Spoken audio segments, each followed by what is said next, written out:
Good evening and welcome to our Covenant Healthcare sponsored pregame show on Bay County TV. Jeff Doan along with fellow Bay County Sports Hall of Famer Mike Guasdala. Coach, welcome. I'll tell you what, brother, it's here. Our favorite time of the year. High school football is in full bloom, and what a better place to start than here at Ingle Stadium on the beautiful campus of Bay City Central. 101 years of football tradition, starting with a new tradition this year and a changing of the guard at the top. Yeah, Coach Jarstifer is coming in as the new coach here at Ingle Stadium and Bay City Central, Jeff. And everybody I've talked to, you included, a whole bunch of people affiliated with Bay City Central, they just love him. He's got high energy. They love him around the halls. And the kids are buying in, and the weight room, as we saw during the offseason, went really well. So I'm really looking forward to this year's edition of Bay City Central. Well, when Mark Jarsfer comes in, one of the first things he's blessed with is a brand new weight room. And whenever you have a brand new weight room, there is excitement. But he went from 1 to 50 kids coming. And now we're talking, Gwiz, at 6 a.m., trying to get high school kids out of bed at 5 to be here at 6. I think we can vaguely remember back to what it was like trying to roll out of the rock at that time. Yeah, that's if you can get 50 kids at 6 a.m. in the morning, you are doing something. You're setting the tone. You're raising the bar a little bit, and those kids all showed up, and I was watching them on social media. It was impressive, and if you get a chance to see that weight room, that is an impressive weight room. They did a great job, and when you got a facility like that, you want to come out and work in it also. When you look at this team, though, the first thing that comes to mind is guarded optimism, because these kids are learning a brand new system, offensive, defensively, terminology, trying to figure out where they need to be. I think their opponent is a very athletic team, but I think that this game is one that Central can get. Yeah, I think last year Central opened up with the win against Flint Carman-Ainsworth down there. I think this is a gettable win, like you said, Jeff. It's a good start for Bay City Central. And, you get this win, and then you make that second game, that big improvement from game 1 to game 2. And if you can get a win under your belt and get that comfort going and start feeling good about what you're doing, you're going to go into week 2 with really, really high spirits and feeling good about your squad. Well, this afternoon, shortened 6 classes, so you know what the normal start at 6th hour. It's the pep assembly. What leads the pep assembly? And that is the band coming down the hall with the fight song resonating off the walls. I was like, woo, the hair on the arm stood up. Oh, dude, we didn't even go to Bay City Central. We loved that fight song, and I saw it too. And that's a good way to start the football season.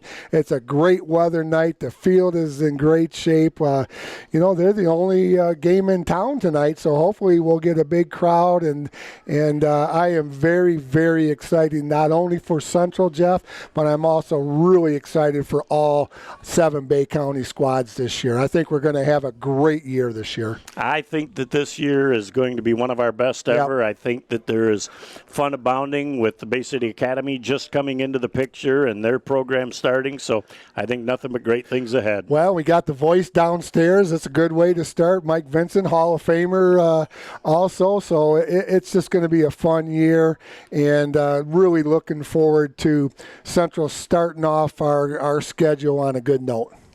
That about puts the wraps on our Covenant Healthcare sponsored pregame show. Back with what should be a great first game right here on BCTV. Your husband is having a heart attack. The ambulance crew asks, "Which hospital?" Before you answer, consider this. Covenant Healthcare is the region's most preferred hospital for both emergency and heart care. With an expert team of board-certified cardiologists and the Great Lakes Bay region's first and largest structural heart disease program. Take us to Covenant. Good answer.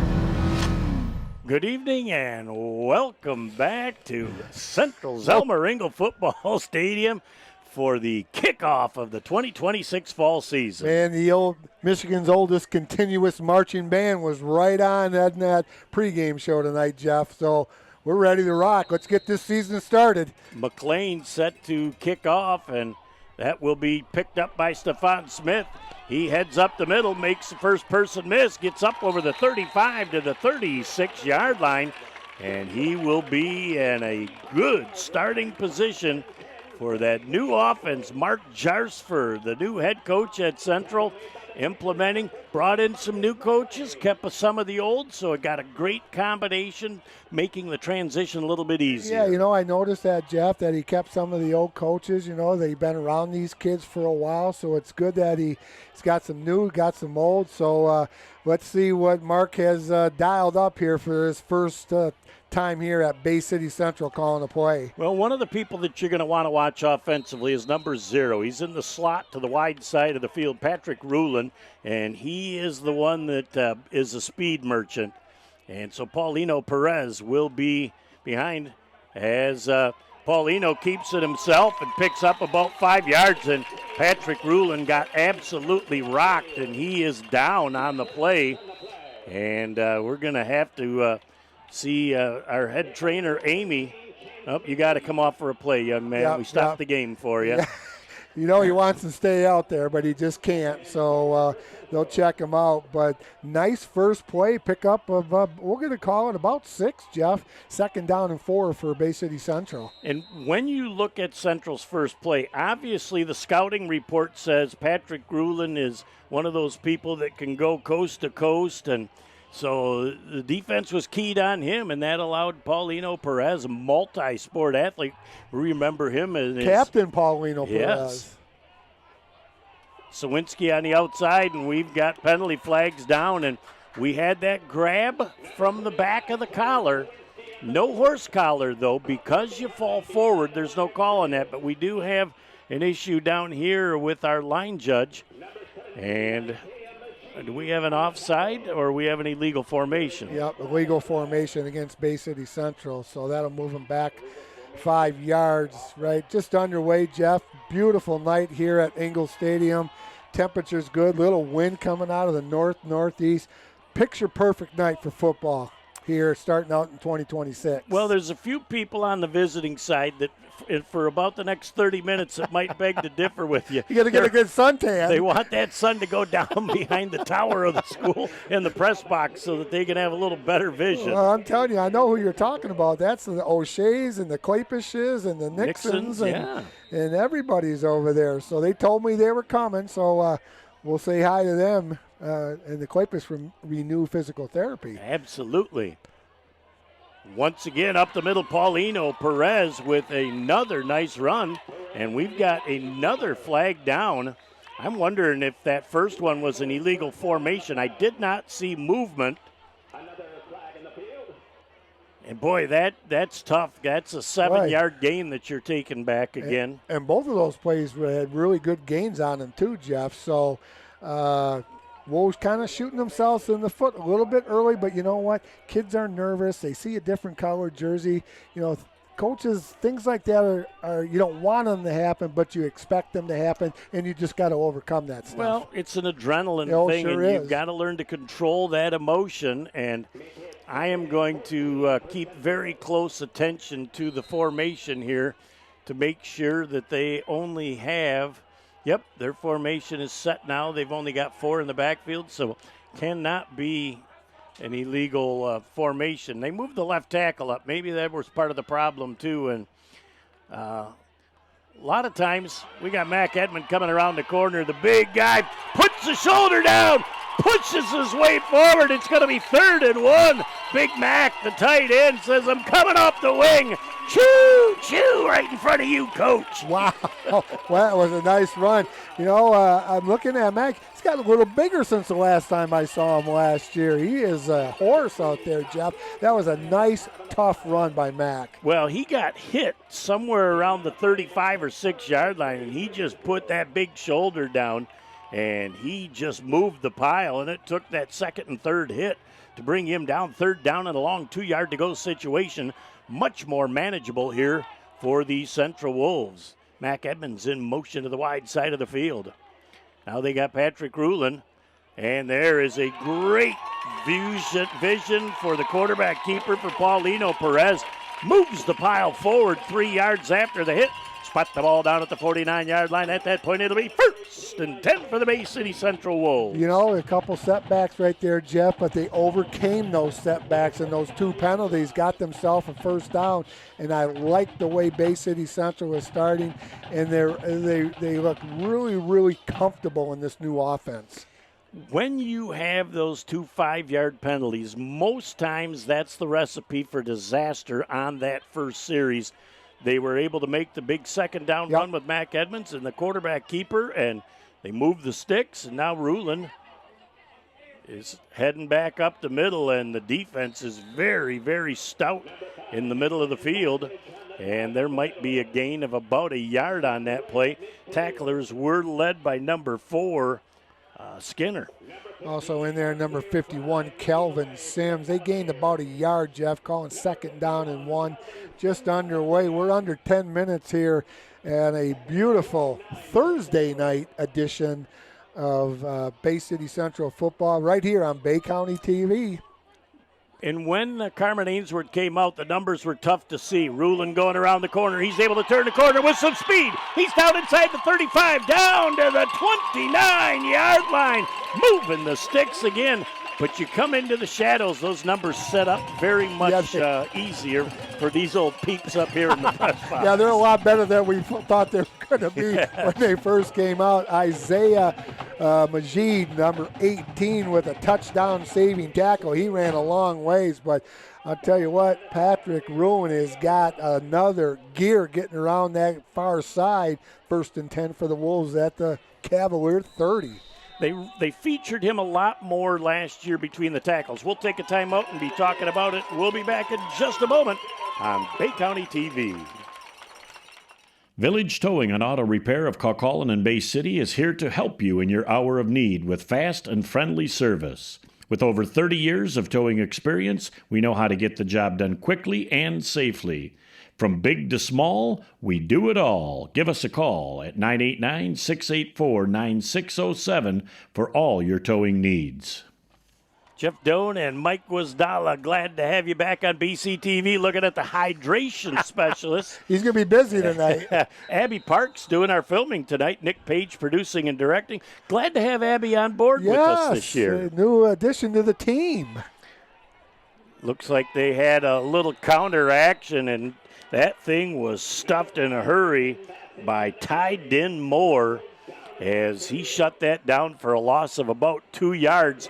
Looked like somebody on the offensive line missed an assignment and allowed Moore to get into the backfield. Well, I'll take a look at number 21, Jeff. Is that a linebacker? Does he look like a linebacker or what? He is a specimen out there for Flint Carman-Ainsworth. He definitely looks like he can flow to the football. Yes, he can. 2nd down and 12 for the Wolves inside Cavalier territory. What do we got now? I think we're going to have Bay City Central taking a timeout right now. Didn't like the way that their offensive looked against that defensive alignment, so they'll make an adjustment, and we'll be back in just a moment again on BCTV. It's another fall Friday night, and your kids should be playing high school football. It's a fun game, and it's safer than ever. It's safe because the rules, The coaching and the equipment are better than ever before. As a result, serious injuries are at an all-time low. Seriously. And builds Strong schools, lifetime memories, and tomorrow's community leaders. And it's mother approved. It's a great game, and we want to teach it to your kids. Back here on BCTV, 2nd down and 12. Let's see the adjustment that the offense makes here for a 2nd down and 12. Might even see the first pass of the game. Looks like the offensive alignment is pretty similar, but I think they're going to throw a little wrinkle into this 2nd and 12 play. Paulino Perez says, nope, don't have to worry about the back judge yet. It's a Sawinski to the outside, and again, that is number 4, Skinner, just coming untouched to the outside. And Sawinski did not even have a chance to turn upfield before Skinner was in the backfield. I'll tell you what, they have a very, very active defense. And Skinner looks like he's a DB, Jeff, for the Cavaliers, and did a really nice job of making that tackle.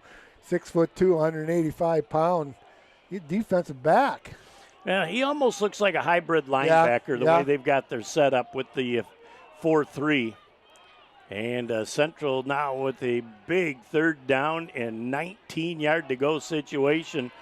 Perez says, I'm going to take it right up the middle, makes the first person miss, gets down to the 20-yard line, very close. It'll be 4th and 1. Much more doable than 3rd and 20. You say doable, I say manageable. They both mean the same thing. What a nice call right there by Coach Jarsfer for the Central Wolves. 4th down and a short 1 for a first just at the 21-yard line. What you have on this play is you have the offensive line sustaining blocks. He's sitting back there, Paulino Perez, able to read that block.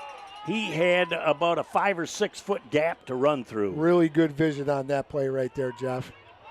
And trying to pull forward, Paulino Perez made it happen as he got just inside the 20-yard line. Great individual effort, continuous effort. No second effort, continuous to get that first down. And what he did is he did fall forward, and that's a really good sign of a running back, even a running quarterback, falling forward for that extra couple yards. 1st and 10 for the Wolves at the just inside the 20-yard line of the Carman-Ainsworth Cavaliers. Offensive line is up and set once again. Looking over the defense.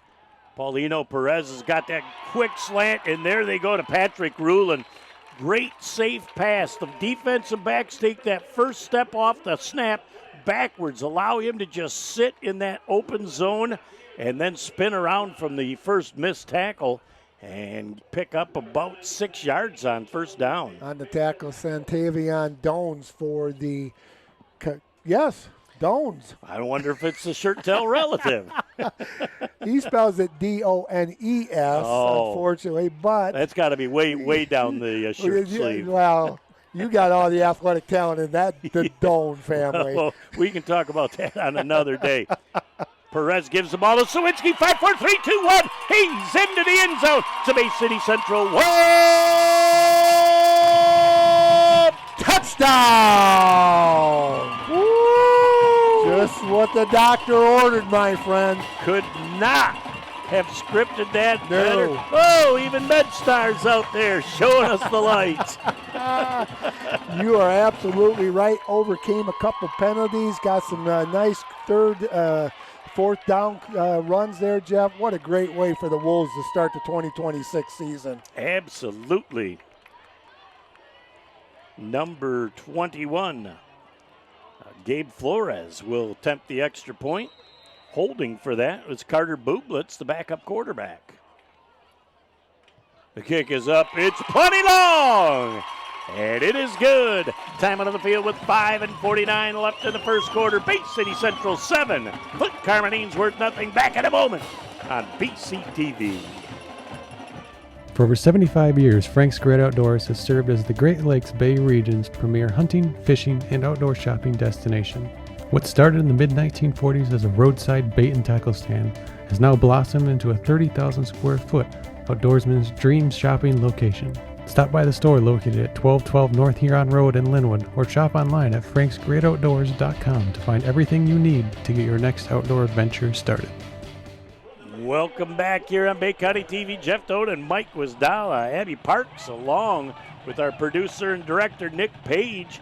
Glad to have you along as there's a little excitement abounding from that first drive here with the Bay City Central faithful. They overcame a couple penalties, made some big plays on 3rd down and 4th down, Jeff. What a way to start for the Bay City Central Wolves. Gabe Flores will put that ball in motion.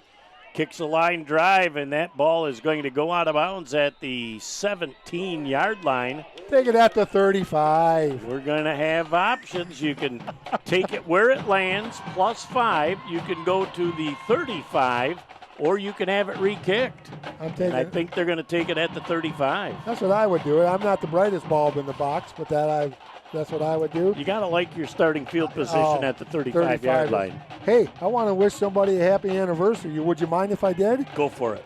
Bay County TV, 10 years. This is our 10th anniversary we've been with them. That Nick, is amazing. Isn't that something? Hard to believe that this TV station Bay County TV is celebrating 10 years of being on the air. How about the continuity, too, with you and I and Nick, all 10 of those years? All 10 years. That's 30 cumulative years there, partner. My abacus says so. A lot of experience there. So, yeah, they got to go 5 yards the other direction. They put that thing to the 45. They got to go from the 40 back to the 35. And now the head coach is like, well, wait a minute. Maybe I wanted the ball at the 35. Well, they're going to talk about it. I'm not sure what they're going to re-kick, it looks like. Yep, they're going to want Central to re-kick the ball. And see, this is something, and I missed it if it happened, but the back judge has the opportunity to throw his hand in the air and call the procedure. One of his very few things. You know, the back judge, he doesn't get his hanky out much, so Mama doesn't have to yell out at him for having the Tide stick out. And, I don't know. I didn't see it. If I did, I missed it because I always love the back judge technique. We love the back judge because they just don't get a lot of love. Yes, yeah, they're only back there to tell people when there's 10, there's 5, and it's almost a delay game. Oh. We're going to have the kick once again from Gabe Flores. I think now Carman-Ainsworth is a little better prepared for that kick. And that is going to be another one, and that is going to dip down at the 18-yard line. Coming up over the 30 to the 40-yard line, up near midfield, staying on his feet with room to run and a convoy in front of him. It looks like he could go coast to coast. 5, 4, 3, 2, 1. He's into the end zone. It's a Flint Carman-Ainsworth touchdown. The Cavaliers with a quick answer. And bouncing off 24. A couple of tackles was number 24, Caleb Callahan. And early in the year, special teams are something that you have got to try and shore up, and it takes a couple of weeks to get all those reps in. And Central looked like it had it pretty well defended from the start, but a couple of missed tackles at about the 35 to 40-yard line, and he came across the grain, and he had a convoy of white in front of him. Yeah, that was he ran over one Wolf, Jeff, and then he just went. There was nobody's going to catch that young man, so that was probably about 75 yards, if I'm not mistaken. So yeah, he took that ball at his own 19-yard line, so got 81 yards on the return, and he other than getting hit at about the 40 to 45-yard line, somewhere in there, he came across the field to the near side, and, boy, he had 4 white jerseys in front of him, and Central at that point was very outnumbered. Looks like Flint Carman-Ainsworth, the Cavaliers, are going to go for an extra point as well. We watched their kicker doing the pregame stuff, and he looked like he was fairly accurate. That kick is low and is no good. And there again, after a special teams miscue, the special teams comes up big on the extra point. And we'll take a timeout with 5:34 left in the first quarter. Central 7, Carman-Ainsworth 6. Back in a moment on BCTV. Founded in 1991, the Bay County Sports Hall of Fame is dedicated to celebrating and preserving the history of sports in Bay County. From individual awards to entire teams, we strive to induct the best of sportsmanship and outstanding achievement at the high school, collegiate, and professional levels. We also recognize our President Awards winner yearly, which honors an individual who gives their time to benefit the local sports community here in Bay County. As of 2025, the Hall of Fame has inducted 263 individuals, 70 teams, and has awarded $149,000 in scholarships to local student athletes. Join us in November for our annual induction banquet honoring our latest class of Hall of Fame inductees. Visit our website at BayCountySportsHOF.com and like us on Facebook to keep up to date on all things Bay County Sports Hall of Fame. Back here on BCTV, let's thank a few of our expanded, maybe our biggest list ever of gracious sponsors. 9 sponsors this year, Jeff, and some oldies, but we got a couple of goodies. How about Covenant Healthcare, the Bay County Sports Hall of Fame, Village in Action Towing, Frank's Great Outdoors, Coonan's Irish Hub, Renew Physical Therapy, Bay Community Tennis Association, the Saginaw Spirit, and last but certainly not least, Sandlot Sports, the official apparel provider of Bay County TV. Boy, what a great list. They've taken good care of us, and we went and got some late fall, early spring jackets that'll be coming next week. I said, I hope we don't need to use them before then. A couple of weeks will be fine. Yeah, we don't need it tonight, that's for sure. Well, just a gorgeous night, though, as the shadows are starting to go over the visiting side.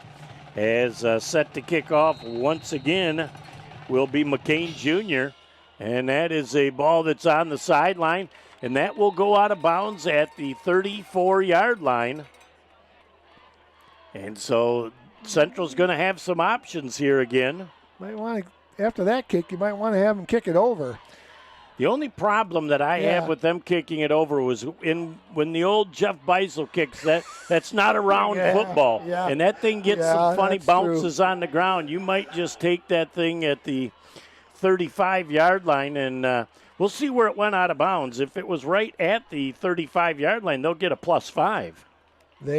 You're right. That was Jeff Beisel's forte. He just never kicked it long. He always kicked it left or right into a spot.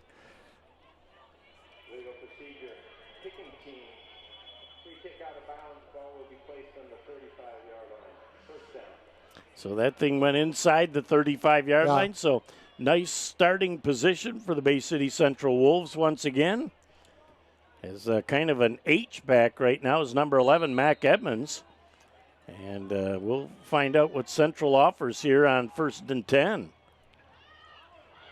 And Paulino Perez is able to pick up that loose ball and get back near the line of scrimmage for a loss of just a couple of yards.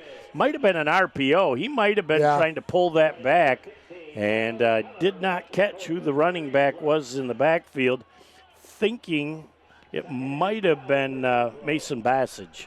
Did not see who that was, Jeff. But, you know, that's when you have that type of offense, you handle the ball a lot, and you know, there's a time to give it and there's a time to pull it out. And sometimes that's going to happen. They lost the 2 yards on the play, caught 2nd down and 12. So there is Patrick Rulin, and Patrick got to the spot, and he looked up, and the ball was about 3 feet away from him. And so he was unable to make that catch, but that's the second time they featured that, and that is wide open. So then you just catch the ball, and it's up to Patrick to make somebody miss and pick up first down yardage. And he's a very good athlete, Jeff, and he does a very good job on that play. Caught 3rd down and 12. We're at 4:51 to go here in the first quarter of the opening game of Bay County TV's fall schedule. And we got a dilly. We'll talk about that a little bit later in the program. Watch Navarre Cleveland here in the slot to the near side of the field. He is their big play receiver, and we'll find out what he's able to do. Now, Mac Edmonds, again, he's got a fall on that football, and finally somebody comes back for Bay City Central.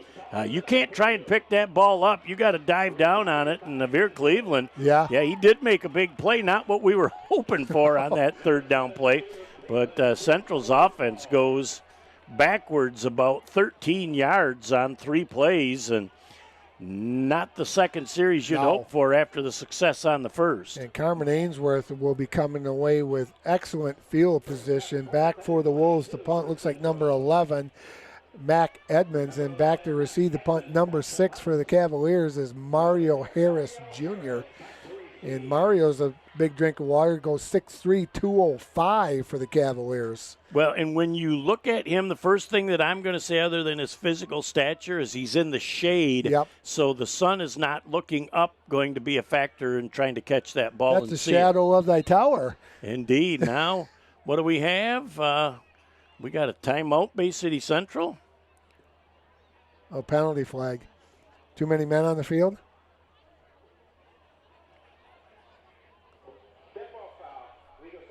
Oh, legal substitution. Oh, boy. Another 5-yard penalty, so they'll tack that on, and Central on this offensive possession loses almost 20 yards. Yeah, that'll put them back way inside the 20. And again, Carman-Ainsworth, as we said before, Jeff, will definitely come away with decent field position. Hopefully Mac Edmonds can get a good punt off. And we got another timeout on the field. Carman-Ainsworth is going to take a timeout. We'll be back in a moment on BCTV. Are you ready to gear up and stand out? Look no further than Sandlot, your local source for team uniforms, sports spiritwear, and more. Gear up with confidence. We've got your team covered from head to toe, ensuring you stand out on and off the field. And that's not all. Unleash your team spirit with custom spiritwear that roars success. Wait, it gets better. Introducing our free fundraising online stores. Effortlessly raise funds for your team while showing your pride. Customize your fundraising to reach your team goals. Get started online at sandlotsports301.com or at any one of our 3 convenient Great Lakes Bay locations. Sandlot, where quality, community, and apparel collide. Your team, our passion. Back here on Bay County TV, Jeff Doan and Mike Wisdala, glad to have you along. Mac Edmonds is going to be getting that ball about the 5-yard line, but the last snap was low, so that is another concern. You want to get a clean exchange so you can get a good punt off. Much better exchange. That kick is up. It's just kind of a floating kick right now, and that takes a Mike Wisdala wedge sideways, and it'll be down at about the 39-yard line. At that point, it'll be 1st and 10 for Carman on a very short field. That punt only went about 19 yards. Yeah, that describes my golf game this summer, Jeff. Sideways was pretty much everything I did this year. Not a lot of things going forward. Well, and I had one of my coworkers out at the county course this year, Mr. Kazanowski. Okay. And he got his 2nd ever hole-in-one out there this year. And it's nice to see when they get those. A lot of the golf courses are finally publicizing them. And, yes. You know, to get one in your life, and you can relate. Yeah, I got one last year, October 1st, number 7 at Bay Valley was my first one. So they are a lot of fun. The funny thing is, though, the guy that gets a hole-in-one is the one that's got to buy after. Something's wrong with that that's equation. Not right. That's a whole lot of Diet Pepsis being exchanged. Well, they weren't drinking those, I can tell you that. Well, not for free. Here we go on 1st down. Central flow into the football. Nice stick. Paulino Perez comes up to finish. The initial hit was by number 45, Trevor Sawinski. So there will be a modest gain, no gain on the play. 2nd down and 10. One of the plans for Bay City Central is Paulino Perez, like from the 40-yard line in, is going to play in that strong safety position. They want to try and give him a blow if they can so that he can stay fresh for quarterback, but he's just that talented that they've got to use him. That was a nice tackle. Quick pass to the outside, and nice all over it are the Central Wolves defense. Paulino Perez says, how about if I do another one? Mac Edmonds and company there to help finish it off. The Veer Cleveland out there, too. He sniffed that one out, didn't he? They had the Sniffleopolis going on that. Mr. Snuffleupagus was right there. Paulino, he read that absolutely perfect. 3rd down and 10, no gain on the play. 2:25 and counting to go here in the 1st quarter. That was a great tackle. Well, when you give up 1st down at the 39-yard line, the defense has come up huge on both of these short field situations defensively. Back now again out of that short shotgun. Now looking around, they got 4 in the backfield. That formation is good. Motion to this side of the field, trying to come to the outside and giving up the corner. Down the field they go, inside the 10-yard line, down at the 9-yard line. Ooh, the defensive back for Central bit on that inside fake and gave up contain. Yep. And a big, huge 3rd down run. That play was designed to go off tackle. There was nothing there. They just bounced that thing to the outside and went for a nice gain of about 30. I didn't see who the wideout was on this side for the Cavaliers, Jeff. He did a nice job just sealing the defensive back so the back could get outside of him and pick up that big 1st down. Yeah, we're going to credit Callahan on that big run. Callahan again trying to go to the outside. There's a hold on the point of attack and not called. And trying to get down. That ball is into the end zone. It's a Flint Carman-Ainsworth Cavalier touchdown. Boy, somebody at the point of attack for Bay City Central was just hog-tied and eventually dragged to the ground about 5 yards downfield. But, you know, I don't care how many eyes you've got out there on the field. It's very, very hard to see everything that's going on. And Carman-Ainsworth, give him credit. Convert on 3rd and long and then stick it into the end zone. In a long kickoff return, makes the score Carman-Ainsworth 12 and the Bay City Central Wolves 7. $1:45 to go here in the first quarter. Well, this first quarter has taken an eternity at Bay City Central. It has taken a long time. And that was that impressive first drive by Bay City Central. Took a lot of time off the clock, but then boom, boom, boom, Carman-Ainsworth scored it right away. Well, after the botched attempt on the extra point, they're going for 2. And now back to try and throw the ball. The pressure is coming. Central is there defensively. And there's Cleveland with a great interception in the end zone. And the 2-point conversion is no good. Time out of the field with $1:45 left in the first. It's 12-7. Carman-Ainsworth over Central. Back in a moment on Bay County TV. Founded in 2011, Renew Physical Therapy has quickly become the Great Lakes Bay region's fastest-growing patient-centered physical therapy and rehabilitation specialists. With 16 locations to serve you, our friendly, highly qualified staff of physical, occupational, and massage therapists take great pride in offering one-on-one treatments through customized plans to help you achieve the best possible outcome for your health. Our offices accept most major insurances and are well-versed in navigating the complexities of insurance policies, ensuring you receive the coverage and benefits you deserve. Visit our website at renewpt.com to request your appointment today. Back here on Bay County TV as the Central Wolves go from having their first lead of the year to now their first deficit of the year, and we'll find out how that offense responds. As we have got deep to return the kick is Stefan Smith is the far back, and that is going to be taken by Aaron Kane. Oh, he's got some blocks. Aaron's up to the 42-yard line, so a very nice return. As Aaron Kine doing a great job of picking that ball up and had a nice little head of steam. When you can pick that up and look, and you've got about 10 yards before you even got to navigate a defender, you've got yourself a nice opportunity for a return. He did, yeah. Aaron did great. He did a nice job right there, Jeff. He had some blocks right there and good field position for Bay City Central at their own 41-yard line with $1:39. And like you said, let's see how they respond to a little bit of adversity here in the first quarter for Bay City Central. And we'll see what they do to utilize their offensive weapons. They've got Rulin and Kine here to the near side of the field. Sawinski with a real nice run, leaning forward, very close to that first down marker. And they're going to say 1st and 10 for Bay City Central. He runs hard. Great job by the offensive left tackle and guard to make that happen, and that is number 66, Ethan Rylander, along with number 52, Martez Berry. Man, Trevor Sawinski runs hard. That was a impressive run, and like you said, falling forward for an extra couple yards. Well, and they sealed the corner, which allowed him to turn and go north and south, and he had great vision on that play. Boy, again, the handoff going to Sawinski, and he just gets absolutely mauled by number 60 on the play, Taylor Heller. He was in the backfield as soon as Sawinski got that ball and a loss of 2. He's just a small one. He's only 6 foot 258. Wow.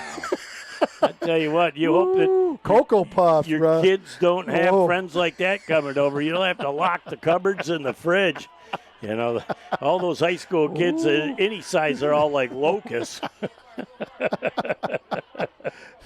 And they come in packs, too. So. Yeah, they don't come one at a time. So there's a great job moving forward, breaking a tackle, breaking a second tackle, down the sideline, drops his shoulder to the 26-yard line. It is another 1st and 10, Paulino Perez. Great job making the first person miss, and then takes tiptoes down the sideline. I tell you, I saw Jeff, number 1, Aaron Coyne, Kine had a great block, and the defender kind of turned his back a little bit, and he just stopped, put his hands up, and got in the way enough for Perez just to run down the sideline for a first down. Smart play by that young man. From the 26-yard line, 1st and 10, Bay City Central. So once they move that back, they normally will run another motion. Patrick Rulin to the outside with a little bit of room to operate. Cuts back across the green. What a great open field tackle that time by Mario Harris Jr. Shut down what looked very promising. We're coming down to the last 10 seconds of the first quarter. Central says, hey, now I'll be able to get to go with the breeze. As 5, 4, 3, 2, and 1 and 0. At the end of our first quarter of play, Carman-Ainsworth 12, Central 7. Back in a moment for the second quarter on BCTV. Looking for a place where good food, cold drinks, and great times come together? Head to Coonan's Irish Hub in Bay City, serving up hearty pub favorites, homemade Irish classics, and 24 craft beers on tap. Catch the game, enjoy some great music, and make yourself at home with the friendliest crew in town. Whether it's dinner with the family or a night out with friends, there's always a little bit of Ireland waiting for you at Coonan's Irish Hub. Back here on Bay County TV, Jeff Doan and Mike Wisdala, glad to have you along. Abby Parks now producing, directing, and filming. She must have been a very quick study as Nick turned the reins over. And well, look who's teaching her. Yep, the maestro himself. 10 years of doing this. He knows what he's doing. He's part of the 30 years of excellence between the three of us. We're sure glad Abby's with us. Absolutely. It's second down and about 7 yards to go for Bay City Central. Oh, Smith in the backfield, and he's trying to go forward as he went back. Great defensive pursuit and penetration from Ben Skinner. And we're going to just put a quick end to that and not have to say anything more. Carter Fry doing a really nice job right there for Carman-Ainsworth, Jeff. Good penetration at the point of the attack. Puts the Wolves back. They are a long ways away. They got to go down inside the 20, make it 3rd down and 19 for Bay City Central at the Carman-Ainsworth 30. Carman-Ainsworth 35-yard line. They're one short on offense. Rulin's coming back out, and he'll be in the slot. They still have not gone into the 10 seconds yet. They've still got plenty of time. Veer Cleveland and Paulino Perez. And he's going to have a flag. He was down, the whistle blew, and there was contact after. And that is a 15-yard penalty. Now, my quiz question to you, Coach, is that an automatic first down? No. No, good answer. Good answer. I was thinking. We only have automatic first downs on roughing penalties. Anymore in high school, they've simplified it. Okay. So any other foul, pass interference, unsportsman, any of that, if it's not a roughing penalty, it's not an auto. So that'll get them 15 yards, get them a little bit closer, so it'll make it a little more manageable on 3rd down for the Bay City Central From Wolves. the 40 down to the 25 makes it a 3rd and 9 versus 3rd and 22. And that's a tough one, too, because kids are going with their adrenaline and, they don't see that knee go down, but you got to listen for the whistle. And Brian Roberts' whistle was quick and concise, and the 2 hits after that caused the 15-yard penalty. Nice to listen to Mr. Roberts. Saginaw, Western has got a nice 14-0 lead. Oh, over at Saginaw United. Yes. Good for the Warriors. That's playing on the carpet there. Yes. So, our producer-director now turns into scores giving us. Paulino Perez sends that ball down. Great catch that time by number 2, Carter Bublitz. And again, Paulino Perez back there with just enough time from the offensive line to survey that. Bublitz sat right in his zone, but did a great job of yards after the catch to get that 1st and 10 for the Wolves. It's going to be 1st and 10 for Bay City Central at the Carman-Ainsworth 12-yard line, Jeff. And you're right, good patience right there by Perez to find the wide receiver, Bublitz. 1st and 10 from the 12. Sawinski makes the first person miss, but then in a bigger, Isaiah Maheed comes up and shuts that play down right near the line of scrimmage. So another nice job by the defensive interior line of the Carman-Ainsworth Cavaliers. Tyler Heller really got in there quick. The defensive tackle or nose guard for the Cavaliers kind of broke that play down at the point of attack. Call it 2nd down and 10 for Bay City Central. 10 minutes and counting left in our first half. Central down 12-7. But they are in the red zone looking to take the lead once again. That ball tipped at the line of scrimmage. That was intended for Patrick Rulin. And that'll come back. One of those big defensive linemen. I'm thinking that was number 17, McGee, that got his big mid up in the air. Yeah, defensively, that defensive line and defensive end, Jeff, they're very, very good. Linebackers aren't bad either for Flint Carman-Ainsworth. Very active, good size, good speed by Carman-Ainsworth. Very athletic. So yeah. Let's see what Central does here. They're in 4-down territory, I would think. So pass on the outside is picked. The route is jumped. And now heading down the field. Only Sawinski, the only one with an opportunity to catch him at the 20, the 15, the 10, 5, 4, 3, 2, 1, into the end zone. It's Patton with a Carman-Ainsworth Cavalier touchdown. Wow, what a great job defensively, anticipating that pass and just stepped in front of the intended receiver. Boy, that was probably about 85 yards, if I'm not mistaken. Nice job by Flint Carman-Ainsworth making the score. Bay City Central Carman-Ainsworth 18 and Bay City Central 7. Well, we got an injury on the field. We're going to take a quick break and be back in a moment on Bay County TV. Saginaw Spirit fans, the wait is over. Season tickets are now available for another exciting season of Spirit hockey. Get ready for hard hits, big goals, and unforgettable nights at the Dow Event Center. Can't commit to the whole season? Single game tickets are now available. Get your tickets early and secure your spot for all the action. Visit chl.ca/OHL-Spirit to get your tickets today. Back here on BCTV as Patton really changed the complexion of this game. Wow. With about an 85-yard pick six on a 3rd down and 9. That was a nice interception. He read that all the way, just stepped right in front of the wide receiver for Bay City Central. So Carman-Ainsworth once again will be attempting a 2-point conversion. And rolling to the near side of the field, Mac Edmonds has that pegged, and now great job of just getting rid of it at the end. And the 2-point conversion is good. Time out on the field with 9:36 left in the first half. Carman-Ainsworth 20, Bay City Central 7. Ooh, coming back, we got a big drive in this football game right here on BCTV. Looking for a great way to get active, have fun, and enjoy tennis right here in Bay City?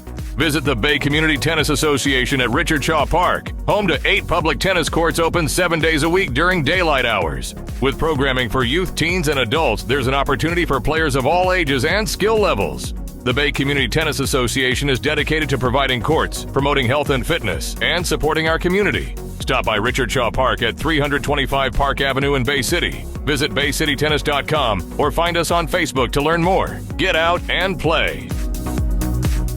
Back here on Bay County TV, Jeff Doan and Mike Wisdala, pleased that you're along tonight. Abby Parks is producing, directing, and filming, and again, we're very appreciative she's on board. Yeah, she's gonna be on board for the next couple weeks, Jeff, and we're pleased as punch to have her part of the Bay County TV crew here doing high school football. So here's a high end over kick. It's going to be taken by Smith. Smith trying to go to the wide side of the field, looking for a seam up over the 30 to the 35-yard line. He's out of bounds, so another good starting field position for Bay City Central. as we'll have to find out now what that offensive line is able to do to see if they can get some points on the board. Yeah, nice adjustment by Carman-Ainsworth, Jeff, to really do a nice job of slowing Bay City Central down on their last few possessions on offense. So let's see what the Wolves can do with this good field position. We'll call it right at their own 35-yard line. Got 9.5 left to go here in the first half. Still looking to find Barry on the sidelines, and I think he's down here at about the 45-yard line. And talking to Coach Neitzel, it looks like, about what could be going on with that leg. Doesn't look like he's going to be back. That was a loose handoff again. Doing a nice job that time as Sawinski picks it up and picks up a couple of positive yards. But we have got into the game now number 54, Quadrez Brown. They just call him Q at school. He's a big sophomore, and I saw him coming out when I was walking into the stadium tonight. He is a big individual. You know, again, another one of the products of that weight room, and as a sophomore, he's only going to get bigger and better. Again, Central's lineup, only 4 in the backfield. Lineup is set. Trying to come to the outside. Sawinski on the outside got a great lead block that time. And Mac Edmonds could not seal that block too long, but out to the 41-yard line. It'll be a 3rd and 4th, so 3rd and manageable here for the Wolves on 3rd down. Ben Skinner in on the tackle for the Cavaliers, Jeff, and you're absolutely right. Call it 3rd down and a manageable 4 yards for Bay City Central. Plays comes in from Coach Jarsfer, and let's see what the Wolves. This is a big play right here for Bay City Central. I don't want to say it might be 4 down territory. You know, it's because it's where the ball is, but they need to get a 1st down and do something. Well, and what you do on 4th down is predicated by the progress you make on 3rd. Yeah, so absolutely. We'll see what happens now. Trying to go again, and he is stuffed in the backfield. He looked quick pass on the outside. That was nothing there as number 6, once again, Harris Jr., was sitting out there just waiting for that thing to be thrown. And they're going to force Central into a punting situation here on 4th and 6. Caleb Callahan also did a nice job coming in there for that DB position, Jeff. And their Wolves are going to have to punt 4th and 6, 7:25 and counting to go here in the first half. So Central's got their the team out there. They've got the wind, and let's see if Mac Edmonds can get one up in the wind and get that thing to sail for a little bit here, as we've got about 10 to 15 mile-an-hour winds coming out of the north-northwest. There's a good exchange. That kick, and that's going to go on the ground, and that takes a very nice Central roll.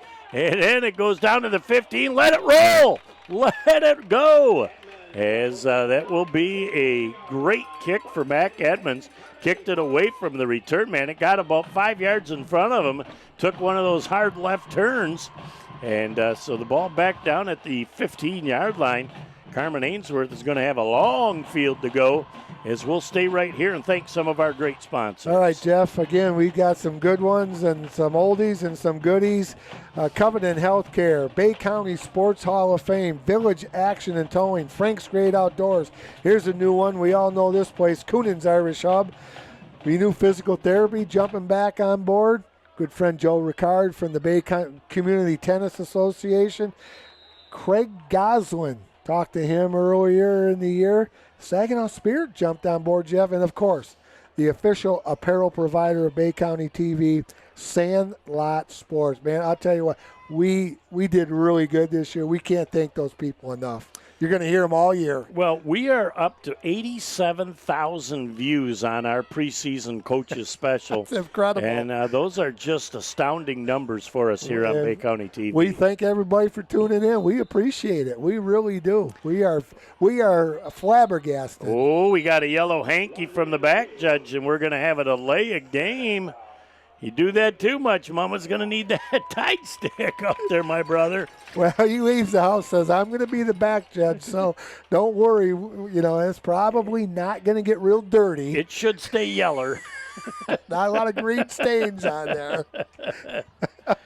So, and the difference on the change of possession is it's only a 25-second clock instead of 40, and Carman-Ainsworth had no sense of urgency when they came out.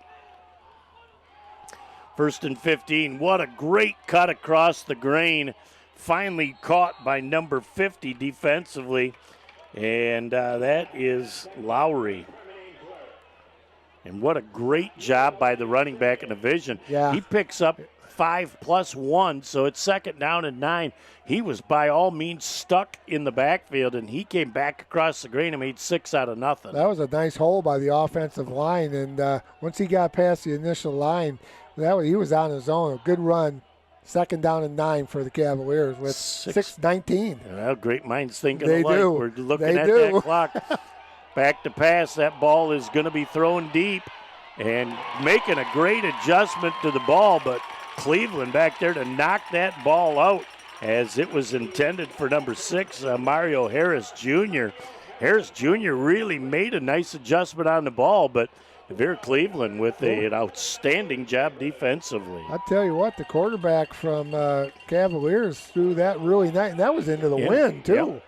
That was a nice spiral, nice pass, but incomplete. 3rd down and 9.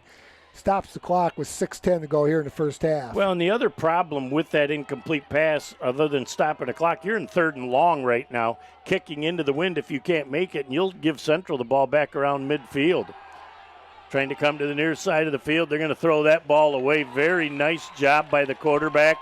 And Devere Cleveland again on the defense, but the Wolf defense comes up big on this series, and we'll have a chance with about half of the second quarter left and a pretty short field to see if they can dent this 20-7 deficit. Got to like the play by the Carman-Ainsworth quarterback right there, Jeff. He didn't want to take that big loss. He just threw it out of bounds, and just very, very smart play and good coaching by the Carman-Ainsworth staff. So you're in trouble. Just throw that thing out of bounds. Well, and it was a tight, pretty spiral that Sure even was. threw out of bounds into the wind. So he's got a nice arm.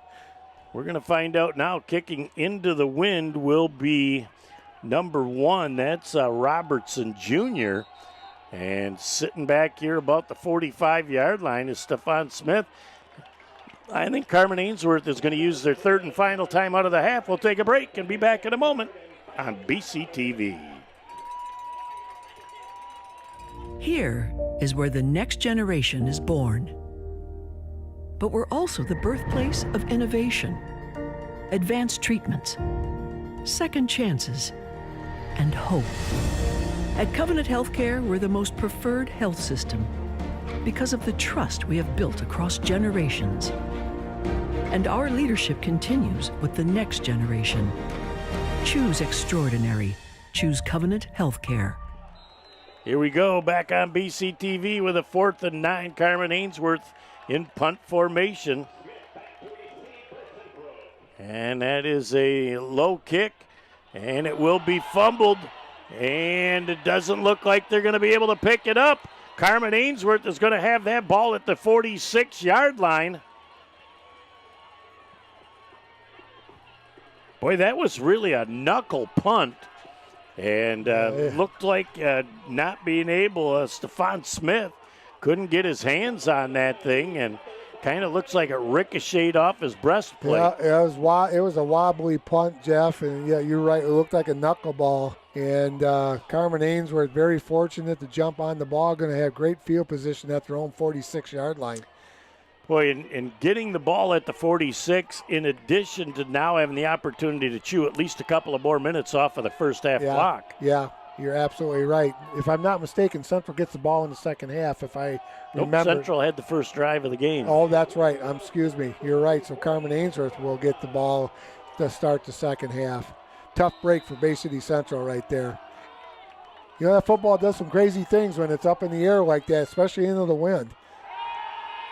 Quarterback going for a home run ball on first down. What a great catch. Smith gets unable to make that tackle.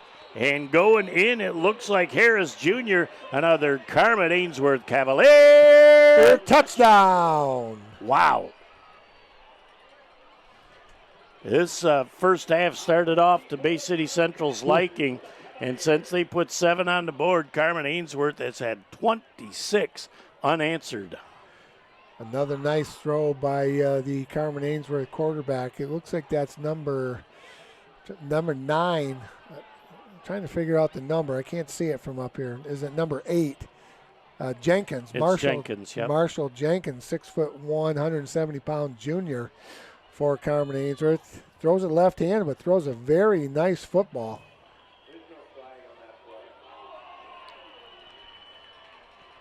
I didn't see a penalty flag come out, so they waved it off. Whatever they saw, they definitely waved off, and that 6 points counts.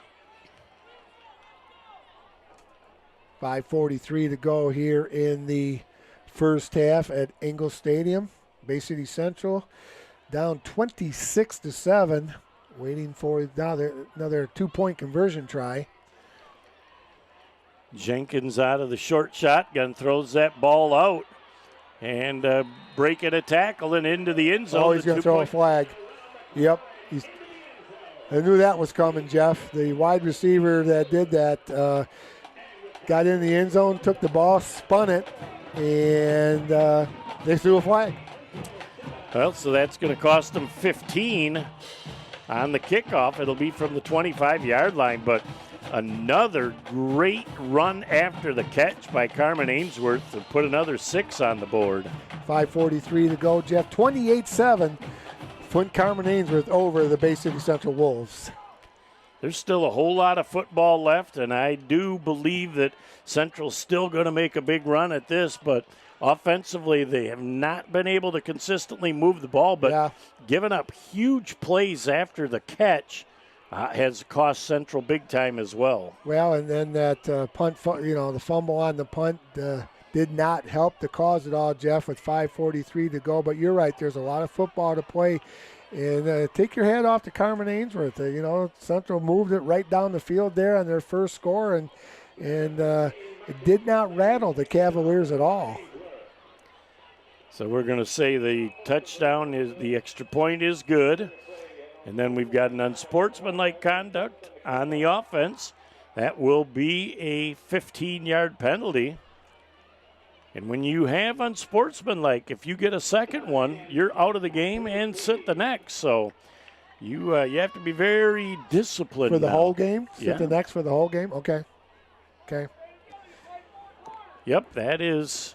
What I always liked about Barry Sanders when he played, he scored a touchdown, and he just walked right over to the referee and just hand him the ball. Done it once. I've done it 100 times. So Barry did a nice job about that. When I'm officiating, especially the younger players, and they do something like that, I say your homework assignment is go home and pull up highlights of Barry Sanders scoring touchdowns, and you'll find out how you're supposed to make that happen. Here's a high end-over-end kick, and that will be taken by number 1 on the return, Aaron Kine. He gets up to just the 40-yard line. Great kick coverage that time by the Cavaliers. Very nice kick coverage, Jeff, into the wind. Looks like the wind's picked up a little bit. The Old Glory is really standing straight out, so I think it's up to 20, maybe 25. Well, they were talking about 10 to 15 with 20 to 25 gusts. It's very comfortable out there, but that wind has definitely picked up if you look at the purple and gold flags across the way. And those flags have been up there for years, and I didn't notice them until last year. I thought, wow, that's a cool addition. They've been up there for years, Mr. Doan. Oh, hey, great. I'm glad I'm observant. Welcome to Central, my friend. Yes, indeed. 1st and 10 for the Central Wolves. Smith trying to come around the corner. He's got some room. Gets around, and 1 block away, he drops the football. And he lost that ball, and it is going to go back over to Carman-Ainsworth at the 28-yard line. Stephon Smith has had a first half that he'd like to forget. Praise Abler and the Cavalier that recovered the fumble for Bay City Central, but we got an injured player down here for Carman-Ainsworth, but yeah, he was gone, and unfortunately he burped up the football.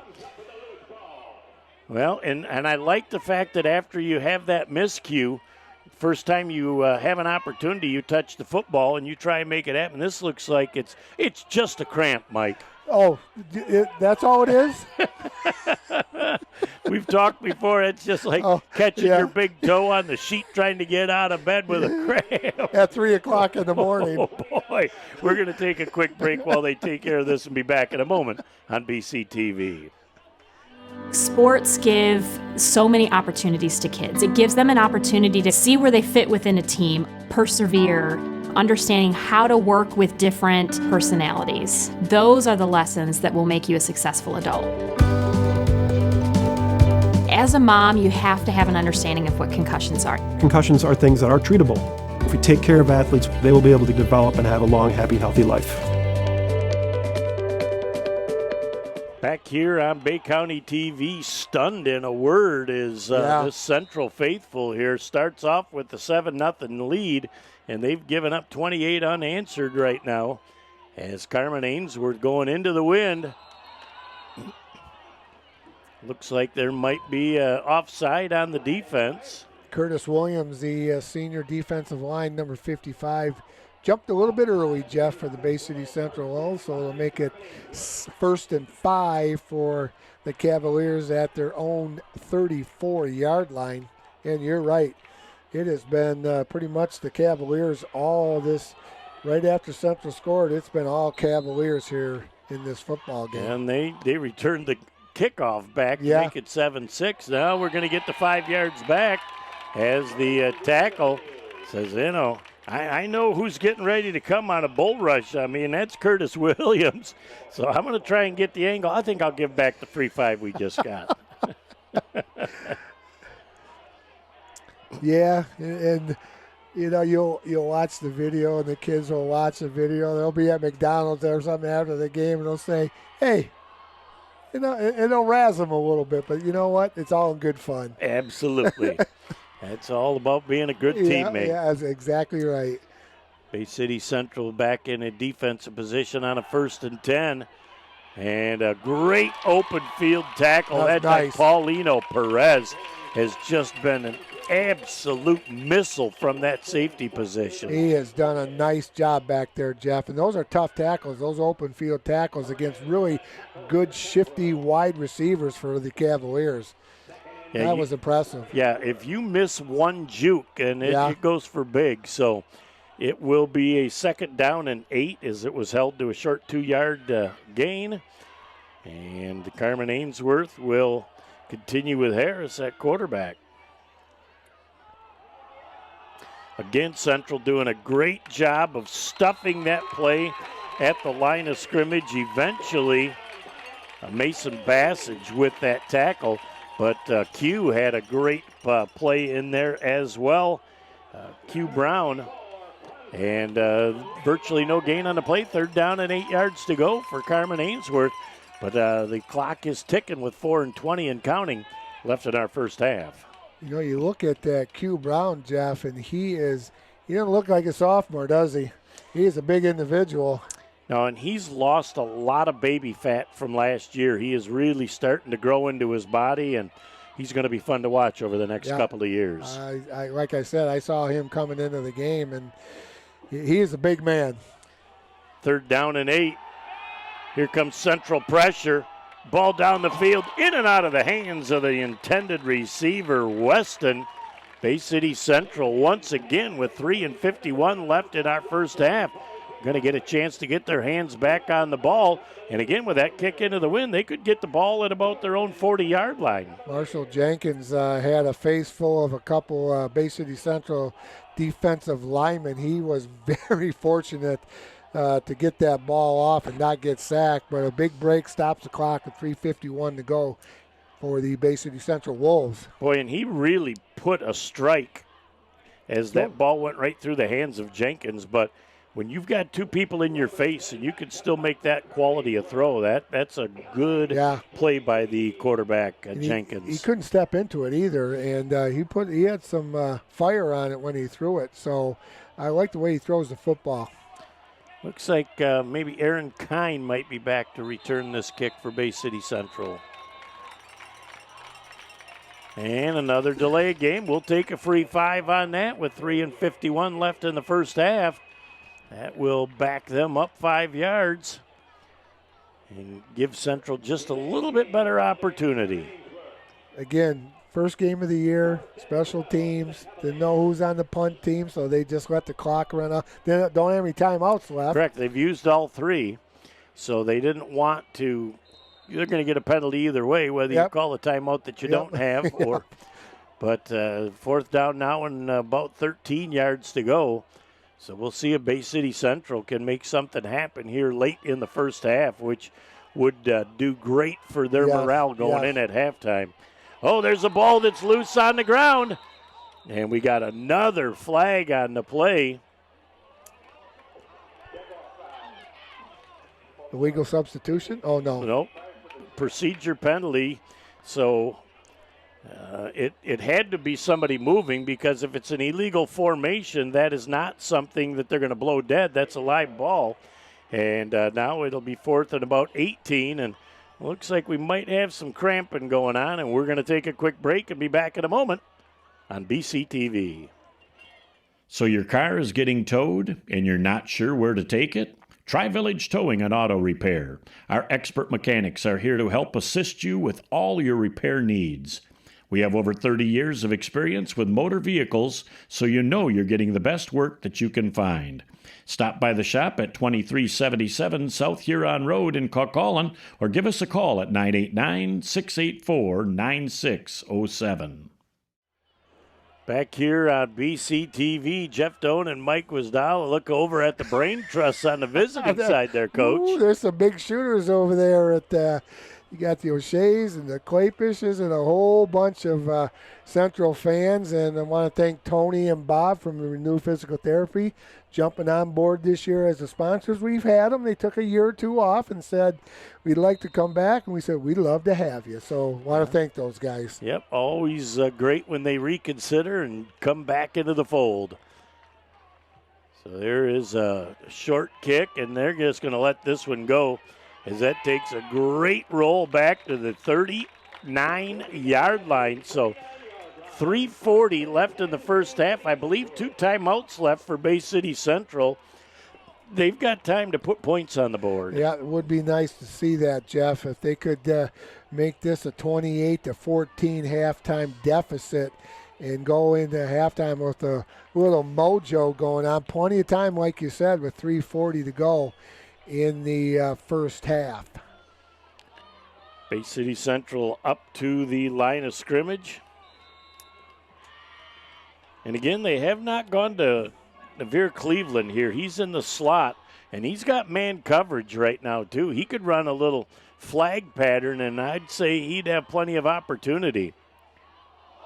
That ball down on the ground again, and it looks like Carman-Ainsworth comes away with that ball once again. The exchange from quarterback to handoff is just been a problem for Bay City Central. Boy, that's a couple turnovers in a row right there, Jeff, and that is just tough for Bay City Central, giving up good field position with 3:31 for the Cavaliers, and with that quick strike offense of Carman-Ainsworth, it puts the Wolves in another tough spot. It is imperative that Bay City Central not give up another score before the half.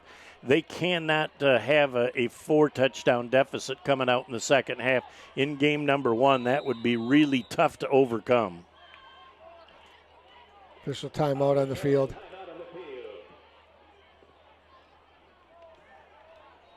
You going to get some water? Is that what they're doing? I don't know. They're working on the chains right now.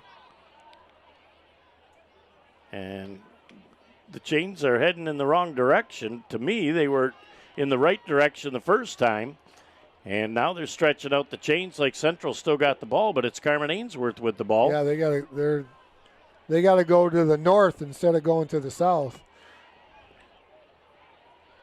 That's something that they'll have to work on, and it's an official's timeout, so that gives Central's defense an opportunity to get organized.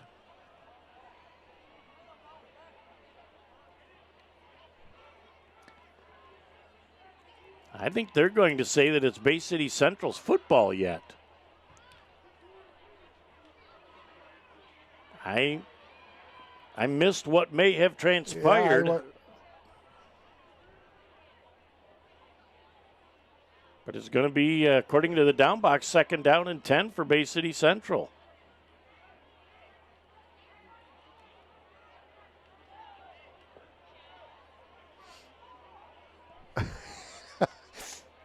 Yeah, I'm not quite sure. I thought it was clearly Carman-Ainsworth ball when they got all up off the ground. So we're just going to have to see what's going on here. Well, in the down box is showing now that it's 5 yards behind. So there must have been a dead ball penalty on Bay City Central, which killed that play that we didn't see, because now, but if that's the case, that was 1st down. Perplexed. Well, but it looks like Bay City Central will maintain possession of the football. No explanation, but big break for Bay City Central. Oh, that's humongous. 3:05 and counting. 2nd down and 15 for Bay City Central. Plenty of time to throw the football. Sending that up, Naveer Cleveland with a big catch at the 15-yard line. Been waiting to see that all night. He is not the tallest kid, but he's got great hands, and he elevated and made a superb catch in traffic for a huge 1st and 10 for Bay City Central. Yeah, nice route, good hands by Cleveland catching that ball, Jeff. He got rocked a little bit when he caught it, too, and he hung on. So that's a big play for Bay City Central. It's going to put him right at about the 13 or 14-yard line of the Cavaliers. And, credit Paulino Perez with having the patience in the pocket back there. The line gave him just enough time to make a good throw. Boy, absolutely, Sawinski gets stuffed on that play as it looks like. Number 60, Heller. Yep. That kid's a player. Another player for Central getting up very slowly. And that's Marquez Berry. Coming in the game for number 51 is Brady Ranke, another sophomore offensive lineman for Bay City Central. Well, the Wolves have definitely had their share of people banged up here in this first half. 2nd down and 10, though, for Bay City Central. Still 2 and 15 left and counting in our first half, so not any clock problems yet, as they've got plenty of time to make something happen. Perez going up the middle, made the first person miss, the second person miss. He's down inside the 5, may have lost the football. He got back. I think Central got it back. He did lose the football, Jeff. And that's going to make a 3rd down and 1 yard to go situation, as the Wolves have just got to hang on to that leather. Yeah, they were very fortunate that ball came up in a purple uniform right there.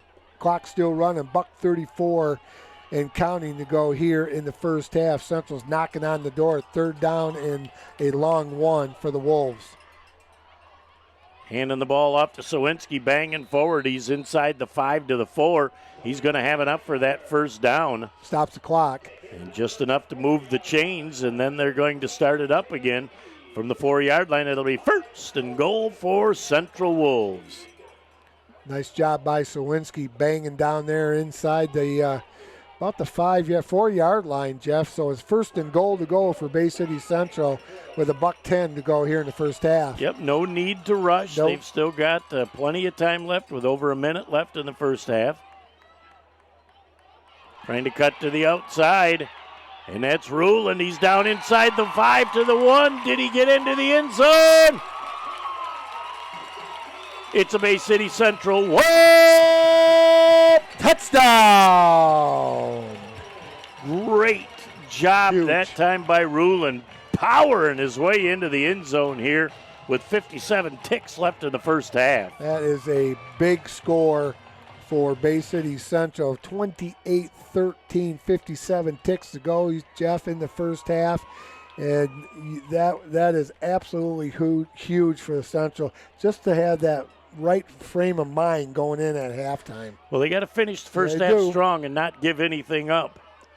But the extra point attempt coming from Gabe Flores is up. It's long enough, and it's good. Time out in the field in what has been an elongated first half of play. Flint Carman-Ainsworth, 28. Bay City Central, 14. Back in a moment for the final 57 ticks of the first half, right here on Bay County TV. Founded in 1991, the Bay County Sports Hall of Fame is dedicated to celebrating and preserving the history of sports in Bay County. From individual awards to entire teams, we strive to induct the best of sportsmanship and outstanding achievement at the high school, collegiate, and professional levels. We also recognize our President Awards winner yearly, which honors an individual who gives their time to benefit the local sports community here in Bay County. As of 2025, the Hall of Fame has inducted 263 individuals, 70 teams, and has awarded $149,000 in scholarships to local student athletes. Join us in November for our annual induction banquet honoring our latest class of Hall of Fame inductees. Visit our website at baycountysportshof.com and like us on Facebook to keep up to date on all things Bay County Sports Hall of Fame. All right, a young man for Bay City Central being carted off the field, and we wish and hope and pray that nothing serious happens there, as we're going to go back to the kickoff, and that is Gabriel Flores will be kicking off to Carman-Ainsworth.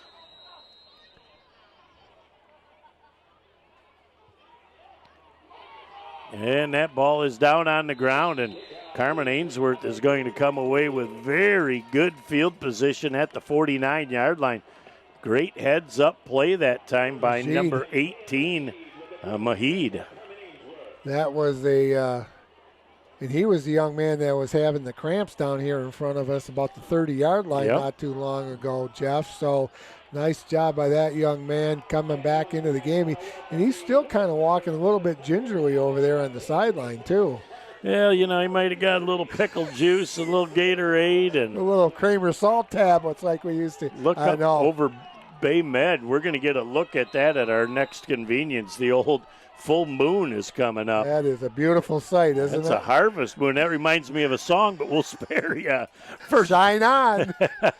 From the 49-yard line, 1st and 10 for Carman-Ainsworth. Plenty of time to throw that football. Now finally coming up as Central's playing chase right now.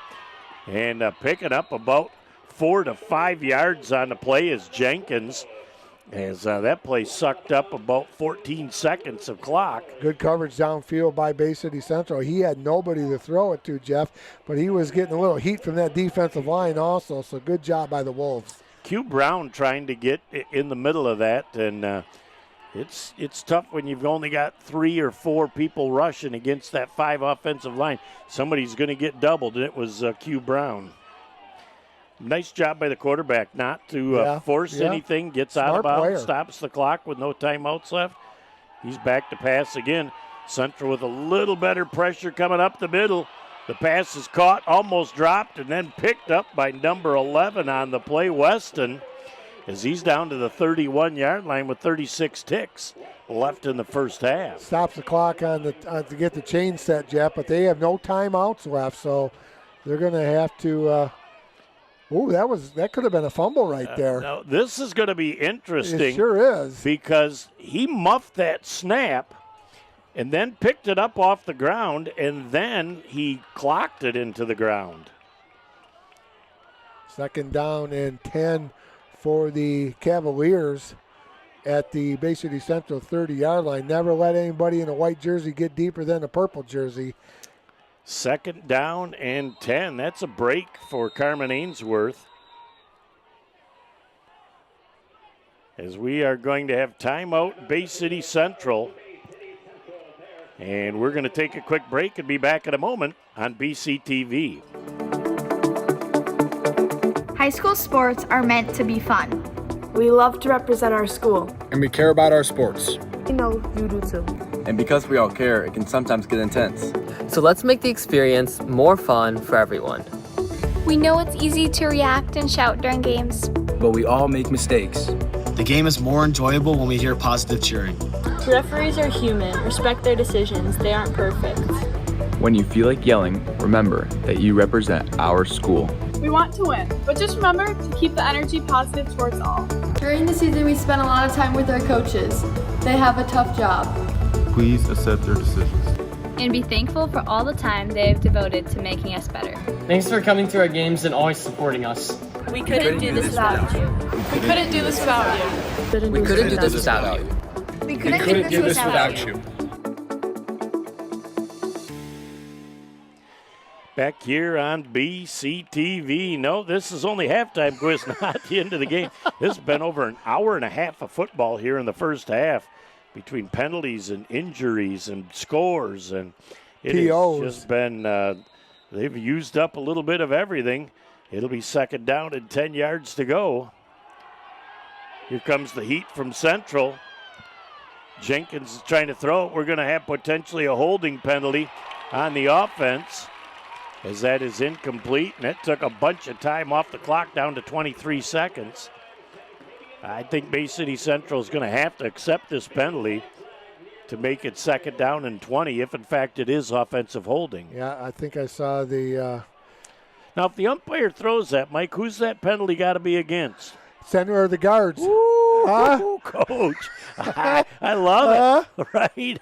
Right on. I'm 1 for 1 here in 2026 football season. So it's 2 for 2. Two for two. Yeah, 2 you for got 2. a little assistance on the first one. Well, but that's okay. You done good. Sometimes I got to look over and see what's going on, but I'm 2 for 2. So. Oh, man, they're going to move that ball back to the 40-yard line. Very easily accepted penalty for Central, backing up Carman-Ainsworth another 10. 23 ticks to go here in the first half. Central kind of back in this game, only down 14. 28-14 is the score of the Cavaliers with the 14-point lead, but a big score by Bay City Central here in the last couple minutes. You just got to keep Carman-Ainsworth out of the end zone. Second down and 20 yards to go. Jenkins back. He only takes a 3-step drop. He feels the pressure coming. Q Brown trying to get to that ball in a hurry, and the ball is caught down at the 18-yard line. I want to tell you what, Jenkins was Houdini back here, gathers himself after Q Brown is chasing him down, and he throws a strike to his wide receiver. He was running for his life, and I'm looking out there, number 6, Mario Harris did a great job of getting open and getting knocked out of bounds to stop the clock with 13 ticks. But do we have another penalty on the play? I guess we do. Yeah, we got a flag here on the near side of the field. Holding on the offense. So that penalty is going to move them back to midfield. It's on number 61. Unfortunately, Jeff, we don't have a 61 in our roster here in our program. I'm guessing that it might be 64 is the left guard. Don't have a 64 either here on our roster. So we'll, but a tough break right there for the Cavaliers. Takes them all the way back to the 50-yard line, and they've got to go all the way out to Columbus to get a first down here. Yeah, it is second down and 30 yards to go for a first down. Central able to apply pressure with just a 3-man rush. And we're going to have timeout Central prior to the snap. So we'll take a break and be back in a moment on Bay County TV. For over 75 years, Frank's Great Outdoors has served as the Great Lakes Bay region's premier hunting, fishing, and outdoor shopping destination. What started in the mid-1940s as a roadside bait and tackle stand has now blossomed into a 30,000 square foot outdoorsman's dream shopping location. Stop by the store located at 1212 North Huron Road in Linwood, or shop online at franksgreatoutdoors.com to find everything you need to get your next outdoor adventure started. All right. Looking out right now, the old WHNN tower, and the Harvest Moon is sitting right on top of the tower. What a great full moon view as we get back to the action here at 2nd down and 30 yards to go, as Central used one of its timeouts to make sure that the defensive backfield was set. Here comes Mac Edmonds, and a great job defensively. Detroit, or number 10 on the play, Besiaki, doing a great job of knocking that ball free. So just 7 ticks left. In all probability, this should be the last play of the first half. Just looking to see if there was any other flags out there, Jeff, but nope. This should be, like you said, the last play, 3rd down and 30.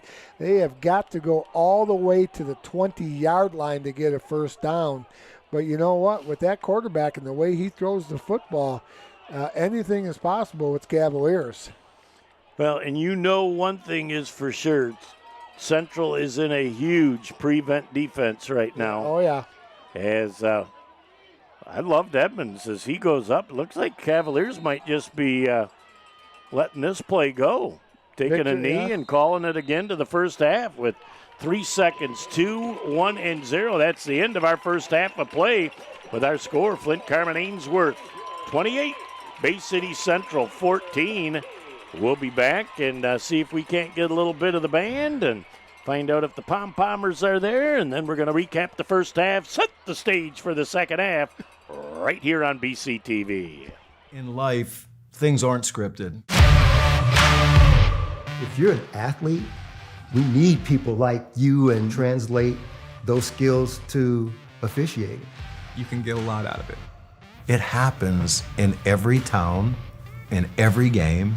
We never have a perfect game, but the rewards always outweigh the negativities.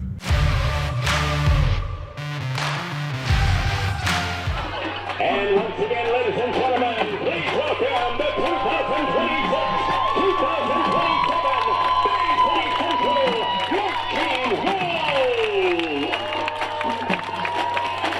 This year's band is under the direction of Christy Keenan with field conductor Lauren Barnaco, junior drum major Ashton Lumsden, and senior drum major Michael Briggs.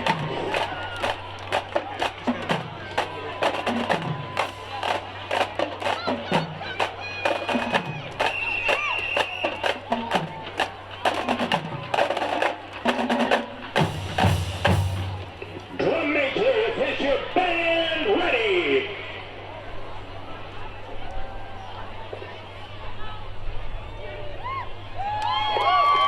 Ladies and gentlemen, get ready to celebrate the music of one of the most legendary bands of all time. With their infectious grooves, soaring horns, and an unmistakable sound, Earth, Wind, and Fire has brought people together through the power of music. And tonight, we're bringing that energy to Elmer Engel Stadium. Get ready to move, groove, and feel the rhythm as the Marching Wolves present In the Stone.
Good evening and welcome back to our Sandlot Sports halftime show. Jeff Doan and Mike Wisdala along with you. Great start for Bay City Central, off to a 7-0 start, but then a 28-0 run by Carman-Ainsworth before Central comes back with a late score. Well, it was an impressive start for Bay City Central, Jeff, but right after that, it was Carman-Ainsworth doing all the right things and going up 28-14 at halftime. You know, and that's not a big league. Or a big lead, excuse me, but Central can get themselves back in this game. But, you know, it was an impressive showing here in the first half by Flint Carman-Ainsworth. But that first drive for Bay City Central, wow, they overcame a couple penalties and a couple other things, and they put it right in the end zone. We'll have to see what the Wolves can do in the second half. At halftime, they'll need to address special teams because they gave up some big plays. Big plays, a couple fumbles, a couple turnovers right there, some unforced errors, Jeff. So they're going to have to take a look at that, and hopefully they can overcome that and get themselves back in the game. Carman-Ainsworth gets the football to start the second half, so we'll see what the Wolves defense can do. Yeah, it'll be up to Central to come out to start the second half and make a statement defensively to try and dent that 14-point lead. Very well said, my friend. Exactly. That about puts the wraps on our Sandlot Sports halftime show. Back with all the second half action in just a moment on BCTV. Are you ready to gear up and stand out? Look no further than Sandlot, your local destination for custom screen printing, embroidery, and promotional goods in the Great Lakes Bay region. With not one, not two, but 3 convenient locations right here in the heart of the Great Lakes Bay region, we're your MVP when it comes to branded gear that hits the mark. For over 15 years, we've believed in community, in delivering top-tier quality, and in making your brand shine brighter than ever. And guess what? We're not just about sports. From schools to clubs, from businesses to community events, we're your one-stop shop for custom apparel that makes a statement. So if you're ready to elevate your brand, to make an impact, and to fuel your passion, choose Sandlot. Visit us today at one of our 3 unbeatable locations in the Great Lakes Bay region, or check us out online at sandlotsports301.com. Sandlot, where quality, community, and apparel collide. Your brand, our passion. Good evening and welcome back. Ready to go 2 hours after our opening kickoff. Whoa. We're going to start the second half. Boy, That's our bedtime. Wait till Nick Page gets to produce and edit this.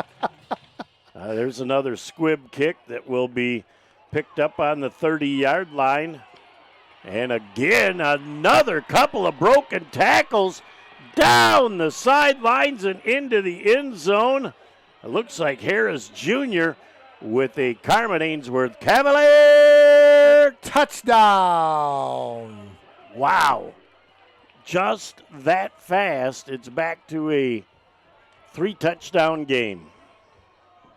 Yeah, and once he broke containment, Jeff, there is no way that young man is going to be able to be caught. And he just turned on the afterburners, and it's another 6 points for the Carman Cavaliers, and it's 34-14. And we are 11 seconds into the third quarter. Well, you know, it kind of muffled around on the ground, and it got picked up around the 30-yard line. And, again, he found a wedge, made one person miss, and then just turned on the Jets. So special teams have not been kind to the Bay City Central Wolves tonight. No, that is has not been good, Jeff, unfortunately. And a couple of fumbles has been kind of a rough night in that scenario for Bay City Central. Jenkins back out of the shotgun. And we've got illegal formation or false start. Probably a false start. Formation wouldn't be a kill the ball. So somebody jumped the gun, and they'll back up 5, and that really changes your 2-point conversion call going back to the 8-yard line. Wow. Not what Coach Jarstifer ordered for starting the second half, Jeff, to be down possibly 36-14. And we talked about the Central Wolves going in at halftime and, you know, feeling really good about themselves and getting themselves back in this ball game. We'll find out what Jenkins will do here on a 2-point conversion from the 8-yard line. He's back to pass, and he's going to try and run it into the corner, and he is going to just eke his way in as a couple of Bay City Central Wolves thought that they had the angle, could not get to the corner in time. The 2-point conversion is good. Time on the field with 11:49 left in our third quarter, 36-14. The Cavaliers from Carman-Ainsworth over the Bay City Central Wolves. Back in a moment on Bay County TV. Covenant Healthcare is leading the way in orthopedics with next-generation robotic-assisted joint replacements, advanced expertise for trauma injuries, and personalized sports medicine care, so you stay one step ahead. Choose Covenant Healthcare. Back here on Bay County TV as Carman-Ainsworth has stunned the Central faithful here 11 seconds into the third quarter. Unbelievable, Jeff. Just how this game has been going. Here comes Stephon Smith, and he's got an angle up the field, and he is hit at about the 37-yard line. And boy, that ball might have loosened up a little bit too, as number 15, who we don't have. Boy, the Carman-Ainsworth numbers are not sequencing up with the roster that they sent us. I think that was number 13, Marcus McLean, the junior defensive back in on the tackle. You know, and as a defensive player, you know that the team's struggling, hanging on to the ball. You're going after the ball as much as you can every time you're going trying to tackle somebody. And that's what the coaches are probably saying, that the Carman-Ainsworth coaches next to us go after the rock. So 1st and 10 for Bay City Central, 11:44 to go here in the third quarter. Sawinski is the tailback, and we're going to have some confusion defensively as they've only got 9 players on the field. It's forced to take a timeout. We'll take a break. One of the many breaks we've taken. We'll be back in a moment on BCTV. Looking for a place where good food, cold drinks, and great times come together? Head to Coonan's Irish Hub in Bay City, serving up hearty pub favorites, homemade Irish classics, and 24 craft beers on tap. Catch the game, enjoy some great music, and make yourself at home with the friendliest crew in town. Whether it's dinner with the family or a night out with friends, there's always a little bit of Ireland waiting for you at Coonan's Irish Hub. Here we go, back on Bay County TV. Jeff Doan and Mike Wisdala. Abby Parks is producing, directing, and filming right now. Welcome aboard, Abby, as the Central Wolves have got a lot of work down. 22 points here in the third quarter, trying to get back into this game. I think we're going to have some motion on the Central offense, as the Wolves are just trying to get back in sync here in this third quarter, as they felt good about things going into the half, and then they gave up 11 seconds into this third quarter Another long 70-yard touchdown return, and then they start this drive off with a -5. So they got some things they need to work on this week, but they got some work to do here to come back from what the abacus says is down 22 here in the third quarter. You're still using that thing, aren't you? Hey, you got to go with what works. What you understand, too, right? There you go. Flip to the outside. Great run that time by Mac Edmonds. You know, the big wing back, converted tight end, and he scampers forward for a gain on the play of nice job by Perez on the option right there, Jeff. Took his time, did a nice job getting it out to number 11, Mac Edmonds, and nice gain. Stepped out of bounds, so they'll call it a gain of 5, 2nd down and 5 for the Wolves. A 10-yard gain after the 5-yard penalty. But still, very, very nice job. But, boy, he didn't look like he went out of bounds till close to. And there's another great play by Paulino Perez as he's going to pick up about 4 to 5 yards. And they're going to be just shy of that first down. They're going to give him the first down. As Bay City Central, Perez is hit right around the line of scrimmage and able to fight through that first tackle and fall forward for a gain of 5. He's had a nice game tonight. He's played very well on both sides of the football. He is definitely a stud athlete, and he's played very well again tonight, as you just said, Mike. Perez back on a 5-step drop, looking to make things happen.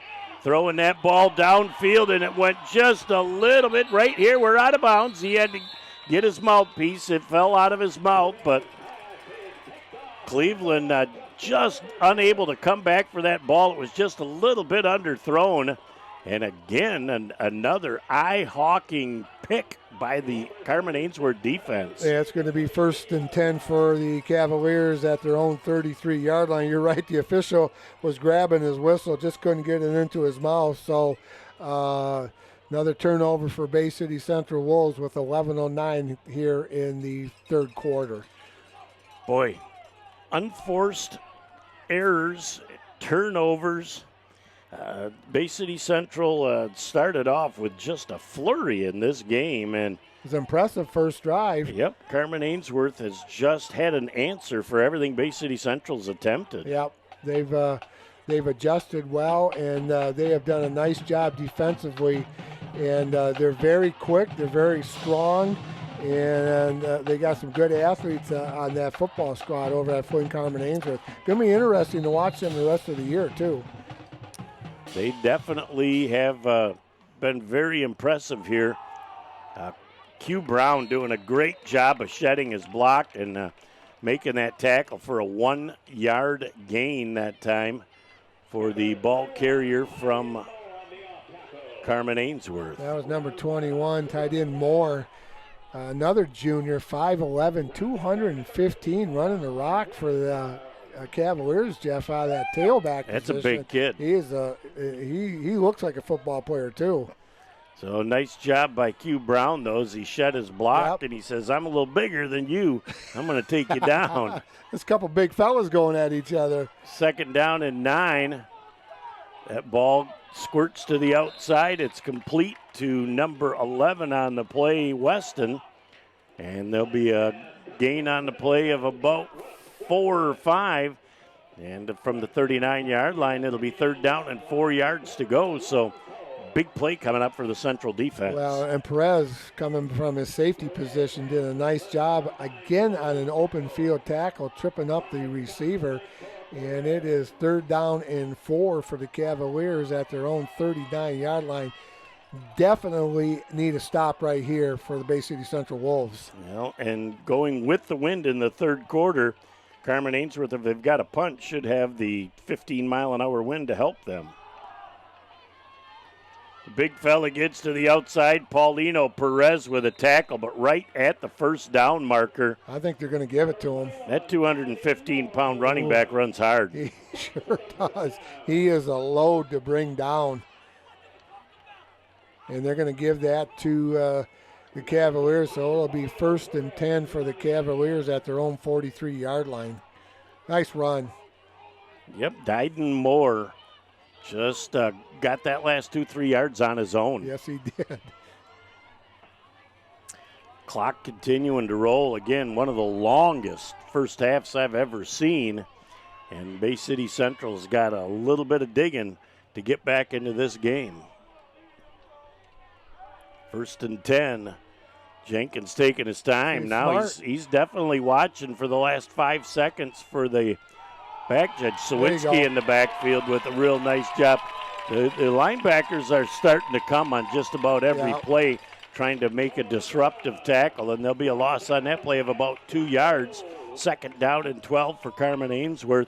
But again, you look at Jenkins, very, very impressed that young man waits till the last 5 seconds with good clock management. He's done a really nice job, Jeff, running this offense tonight. And you're right, he was standing there, and as soon as that chop started going, that's when he wanted to start his play calling. So he's been an impressive kid tonight for Carman-Ainsworth.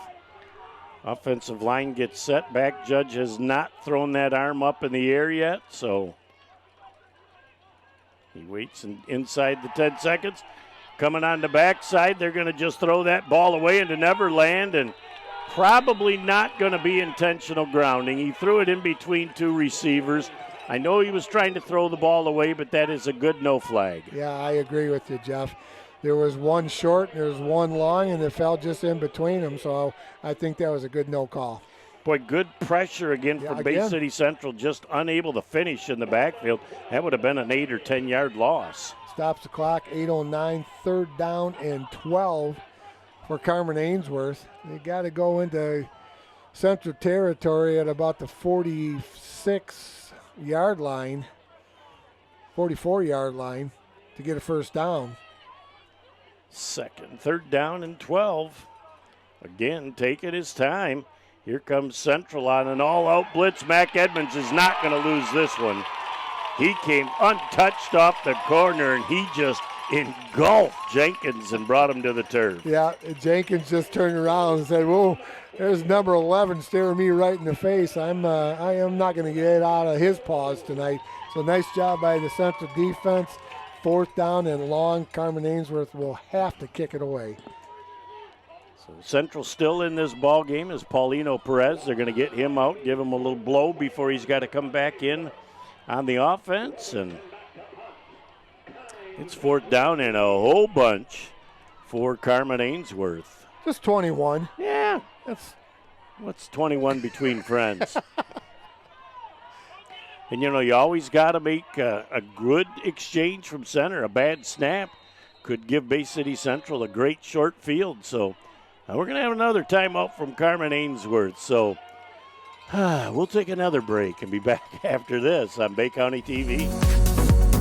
Looking for a great way to get active, have fun, and enjoy tennis right here in Bay City? Visit the Bay Community Tennis Association at Richard Shaw Park, home to 8 public tennis courts open 7 days a week during daylight hours. With programming for youth, teens, and adults, there's an opportunity for players of all ages and skill levels. The Bay Community Tennis Association is dedicated to providing courts, promoting health and fitness, and supporting our community. Stop by Richard Shaw Park at 325 Park Avenue in Bay City. Visit baycitytennis.com or find us on Facebook to learn more. Get out and play. Back on Bay County TV with a 4th down and 21. Carman-Ainsworth says, yep, we can finally count to 11 on our offensive special teams. And we're going to be able to put this one in action. Back to punt, Justin Roberson Jr. Kind of straight up, a little bit wobbly. Yep, get away from that. That ball will be down at the 41-yard line. So it's going to be 1st and 10 for Bay City Central. Again, excellent starting field position, but Central has had the ability to move the ball. They just haven't had the ability to hang on to it all night. It's been a little bit of a struggle here for Bay City Central. They've done some nice things. You know, that first drive was impressive with a couple of those penalties that sent them back, and then a couple nice jobs on 3rd and 4th down, picking those up. But, you know, from that first drive on, Carman-Ainsworth got it figured out and has done a nice job here tonight. Well, they've made some nice adjustments, in-game adjustments, and the turnovers, the pickoffs, and again, big plays after missed tackles. They've done a lot of nice things here in this first game against Bay City Central. So Paulino going here with a great wide open. They're going to have a hit on the quarterback down inside the 15-yard line with that great catch, Carter Bublitz. And I think we're going to have a roughing the quarterback, and that'll take us half the distance to the goal. Yeah. Now, the thing I like about Brian Roberts doing this is refereeing 101. You have one responsibility at the end of that play. You protect the quarterback. You watch it through the play. If he follows and watches any of the play and doesn't follow through with his responsibility, he'll miss that late hit. Well, that's tough to do just because you have a tendency to want to watch where the ball is going. But, he's been around a long time, so he did a nice job there. We knew exactly when we saw that flag what was happening. Yep, and he'll tell us all right now what's happening. And, you say it's hard, but when I white hat, I make certain that I over-accentuate my body language to show the world that I am tuned in on that quarterback so that nobody has any question. And it really isn't a hard thing for a white hat to do, at least for me to do. It's just ingrained in your brain. You've got the quarterback. You've got the quarterback. You've got 6 other officials out here. Let them do their job. I take care of mine, and that'll move the ball half the distance to the goal line. So from the 15 to the 7.5, Central will be first and goal. Well, and I did get a quick peek at him when I looked down there, and I saw the flag come out of my corner of the eye. He almost had his back turned to the play. He was so focused in on the quarterback right there, and he had no idea what was going down at the other end of the field. So, to your point, that's good officiating. You trust your partners to do their job, and he took care of his main responsibility in picking up that late hit. It's a good break for Bay City Central with 6:56 to go here in the third quarter. Central down 36-14. I don't know, Coach. We might need our sleeping bags out here tonight. I might just stay and get a short nap before I got to come back here and go to work tomorrow. I do have some good news about this. I don't have to go to work tomorrow. Yeah, you said you might sleep in till 8 o'clock in the morning. That's like noon for you. I'll be thinking of you guys, though, when you're getting up. So they had offsetting penalties somewhere. I don't know what else happened at the end of the play, but still the ball at the 15-yard line. That is a very big play for Bay City Central as Carter Bublitz comes up with a big one offensively. Did not see the second flag anywhere, Jeff. But good job by Bay City Central. 1st and 10 at the Carman-Ainsworth 15-yard line. Paulino Perez back in the shotgun. Trevor Sawinski to his right. Rulin going there. Nice job as pulling forward for a gain of about 2 yards is Perez. But the defense for Carman-Ainsworth is well aware of Rulin's speed, and they seem like they always are rotating that extra safety up to support that wide run. And Caleb Callahan in on the tackle for the Cavaliers. They gave him 2 yards, Jeff. Let's call it 2nd down and 8 for the Wolves. As they come up to the line of scrimmage, not in a hurry-up form of any, but not trying to take too much time. Perez back. He's got pressure coming. He's got to get rid of that ball. Throws it on the outside. What a great catch that time. Just shy of the first down marker. Was that Cleveland out there? Nope, Patrick Rulin. Rulin. And Perez did a nice job. He hung on to that ball as late as he could, and he had people in his face, and he put it right on the money out there to Rulin and give the Wolves the 1st and goal to go right at the 5-yard line. Nope, they're going to call it 3rd and 1 yet. Oh, okay. Yep, this far down box moved and shouldn't have, so nope, they got everything set right now. So Central's got to have some sense of urgency to get this rolling here as they need to pick up this first down on 3rd and 1. Paulino Perez with a seam. 5, 4, 3, 2, 1. He's into the end zone. It's a Bay City Central. Whoa! Touchdown! Beautifully done that time, and the Wolves dent the scoreboard and are down by 16 right now. An extra point keeps them within the 2 scores. Even the MedStar ambulance liked that touchdown. Yes, yeah, I love it when they light it up after we score a touchdown. So let's see if they're going to go for 2 points now. Get it back to a 14-point lead for the... Well, even if they don't get it, they're still in a 2-score with 2-point conversions. Perez just gets swarmed in the backfield. The conversion is no good, and they're looking for a face mask apparently. And didn't look like anybody had anything. So we got timeout on the field with 5:23 left, 36-20. Carman-Ainsworth over Central. Back in a moment on Bay County TV. Saginaw Spirit fans, the wait is over. Season tickets are now available for another exciting season of Spirit hockey. Get ready for hard hits, big goals, and unforgettable nights at the Dow Event Center. Can't commit to the whole season? Single game tickets are now available. Get your tickets early and secure your spot for all the action. Visit chl.ca/OHL-Spirit to get your tickets today. Bay County TV, let's thank some of our great sponsors. All right, Jeff, the official apparel provider, Bay County TV, Sandlot Sports, the Saginaw Spirit, Bay Community Tennis Association. That's a new one, along with the Spirit. Renew Physical Therapy back on board. Coonan's Irish Hub. Kim and the gang down there at Coonan's Irish Hub. Frank's Great Outdoors. Village and Action Towing, the Bay County Sports Hall of Fame. And last but certainly not least, Covenant Healthcare. All right, and as the Little River Band says, happy anniversary, baby. Got you on my mind with a 10-year anniversary for Bay County TV. And we've been here for all 10. We are with blessed. Nick. We're blessed. So here's just a little squib kick. That ball is touched, and it's a live ball. Finally picked up, and again, another seam down the field. Breaks another tackle. Steps out of bounds at the 30-yard line.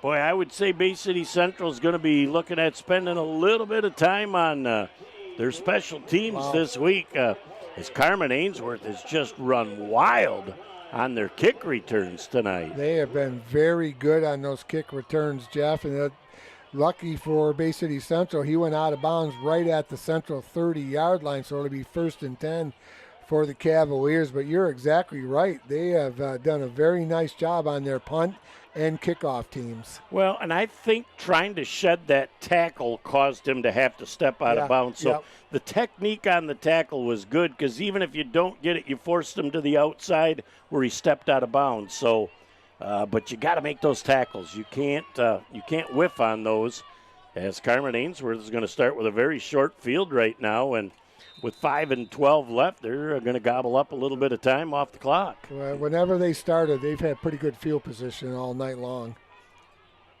Jenkins again says motion coming. Trying to slide to the outside. Central doing a really nice job. That is Mason Bassage. Just did a man-sized tackle that time. Grabbed onto that jersey and flung him to the ground. They don't have tearaway jerseys like they did back in the 70s anymore, Jeff. So you're right. Nice job by Bassage to get in there from his linebacker position. No gain on the play for the Cavaliers. Again, 4:40 and counting left in our third quarter, as we're just shy of 2.5 hours of football. Here's a quick slant on the outside. Another great catch and a big gain on the play, and it'll be down to the 19. It'll be enough to move the sticks. It'll be 1st and 10 for Carman-Ainsworth. Got to be very impressed with Marshall Jenkins and the way he's been able to deliver the ball and allow his receivers to make plays. Yeah, and Tyrell Gordon did a nice job trying to pick up that extra yards for the Cavaliers. They got it 1st and 10 for the Cavaliers, 4:15 and counting here in the third quarter. Jenkins again with a single back. Twins to the wide side of the field. And they're going to throw that ball out just a little bit low. Might have been catchable, but I think the wide receiver had his eyeballs upfield a little prior to you know catching who he that was ball. looking at. You see who he's looking at? Number 11. He was looking at big old Mac Edmonds coming to visit. Mac was saying, I'm coming, don't catch it. You can I'm feel here. the earth move when Mac is in the neighborhood. Stops the clock at 4:04, second down and 10 for the Cavaliers, Jeff. Well, and that's the other thing. Even if that's not a big gain, that's 35 seconds of clock that Central is saving with that drop. Second down and 10. Again, Jenkins with the single back and the I formation now. Central showing pressure. That ball is overthrown, and again, DeVere Cleveland doing a great job. He jumped that route, and I think Jenkins saw he jumped that route, and he threw it away. You're right, because Jenkins really did a nice job of getting out there, and quarterback from Flint Carman-Ainsworth, who I think is a smart player. He knows when to throw it, when to get rid of it, and that time he said, you know what, I'm going to live for another down. I just got to get rid of the rock because I saw number 7 there. Yep, Cleveland did a great job there. Now it's third down and 10. 2 plays in a row with incomplete passes. So only about 10 total seconds have gone off the clock. So that's a break for Bay City Central, but they got to make a stop here. They're throwing that ball deep into the corner, and Cleveland knocks that ball away again with a great defensive presence. Wide receiver out there on the far side of the field tried to make a nice attempt, but can't quite pick his number out in the back corner. He's going to roll back to the sideline, but fourth down from the 20. They can't kick a field goal from here. No. It isn't worth kicking, so, they might as well run an offensive play and try and pick up 10 or more, but they were going for the downtown on that last pass. I think that was Mario Harris, number 6, going after that ball for the Cavaliers, Jeff. Those numbers, we talked earlier, we said they might not be too tough to see. They're really tough to read. Right now they are. As night has fallen over Ingle Stadium here, and they need a bigger outline around those numbers so that they can be seen. Back to pass. Here comes the pressure up the middle. And is that ball incomplete? Yep. Yes, it is. As great defense provided. And we're going to have that ball going over on downs. I didn't know if there was some verbiage. I think that Paulino Perez went over to help him up. And he looked like he was hurt, so Paulino just let him be. We're going to have another short officials timeout. We're going to take another break, and we'll be back in a moment on BCTV. As the voice of Michigan's student athletes, the Student Advisory Council's role is to convey the message of how high school sports are supposed to be played. We are responsible for helping the MHSAA maintain a positive and healthy atmosphere in which interscholastic athletes can thrive. We believe athletes should be competitive, sportsmanlike, and excel academically. We believe students in the stands should have fun, but not take the focus away from the game. We believe coaches should act as teachers, helping develop student athletes while still keeping high school sports in perspective. We believe that parents should always be positive role models in support of their child's decisions. We believe officials commit their own time to high school sports, and respect should always be shown and given to them. The most important goal for student athletes is to enjoy high school sports, while keeping a high level of respect between all those involved in the games. Enjoy the game. All right, back here on Bay County TV, the Carman-Ainsworth players seem to be cramping up quite a bit tonight, and looked like that was the case again, as Bay City Central will start deep in their own end from their own 20. First and 10 for the Wolves. 3:49 left. Rulin trying to get to the outside, and man, that is stuffed defensively. Stepping up is Skinner, number 4, and he had help coming from the inside. Yes. As they shut that down. Looks like one of the players over there again is Mahid. And he's cramped up a couple of times, and he's still trying to stretch those calves out. Yes, he is. Because even cramped up, though, he's flowing to the football pretty good. That ball carrier was Sawinski, number 45 for the Wolves, Jeff. 3:14 and counting to go here in the third quarter, 36-20. Carman-Ainsworth with the lead over the Wolves of Bay City Central. Back to pass. Pressure's coming. And just underthrown a little bit. If Bassage gets or Bublitz gets his hands on that and you catch him in stride, that's a foot race to the end zone. They didn't have anybody out there covering. He was all by his lonesome out there, and just a little bit underthrown stops the clock with 3:03 to go in the third quarter. Well, and I'm going to say in Paulino Perez's defense, he had somebody bearing down his straight, and he really couldn't step into the throw as much as he would have liked. I know he wants to have that back, but it's tough to get that extra 5 yards on that ball when you got somebody bearing down your straights. He's rolling to this side of the field now. He's got all sorts of room. Finds his wide receiver wide open, and that's Aaron Kine. And so on fourth down, I got to believe that they are going to go for it. We got a penalty flag down at the 20-yard line.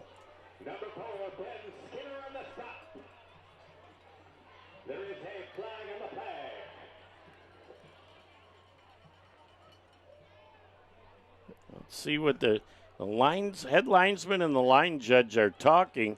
So I'm thinking they're trying to figure out if it was an illegal formation or not. I was just about to say that. Great minds thinking alike. But whenever you see those two talking, that's what they're talking about. Yep, when they come together near the middle of the field, that's the vast majority of the reason why they'd be doing that. And it's going to be tough being talked out of that being a penalty if he already threw the flag.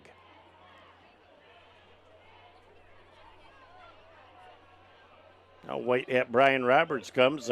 If I'm Central, I'm coming over and getting a little drink of juice or something to try and keep the hydration going.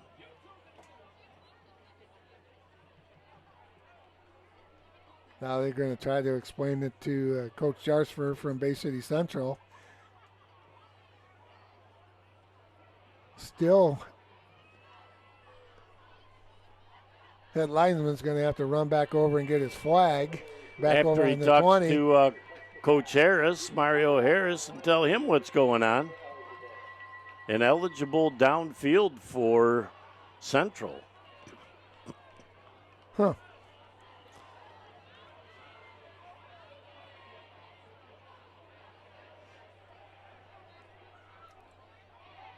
So obviously an eligible downfield means one of two things. The obvious is an offensive lineman. Yes. But if you've got somebody outside of the offensive lineman that's covered up and goes down on a pass play, but the formations that Central is running, their slots are off of the ball, so that wouldn't be the case.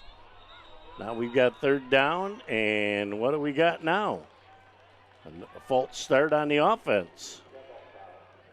Umpire called that one.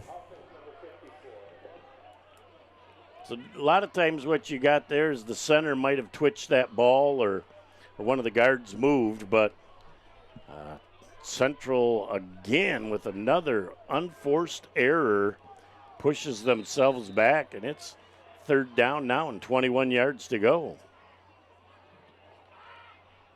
Boy, doing a great job of making the first person miss. And they're going to get together and they're going to talk about this. I think they called it a safety. I think it was a safety. When you've got intentional grounding in the end zone, and they're talking it over right now, they have not thrown the flag yet, but that's what will happen. And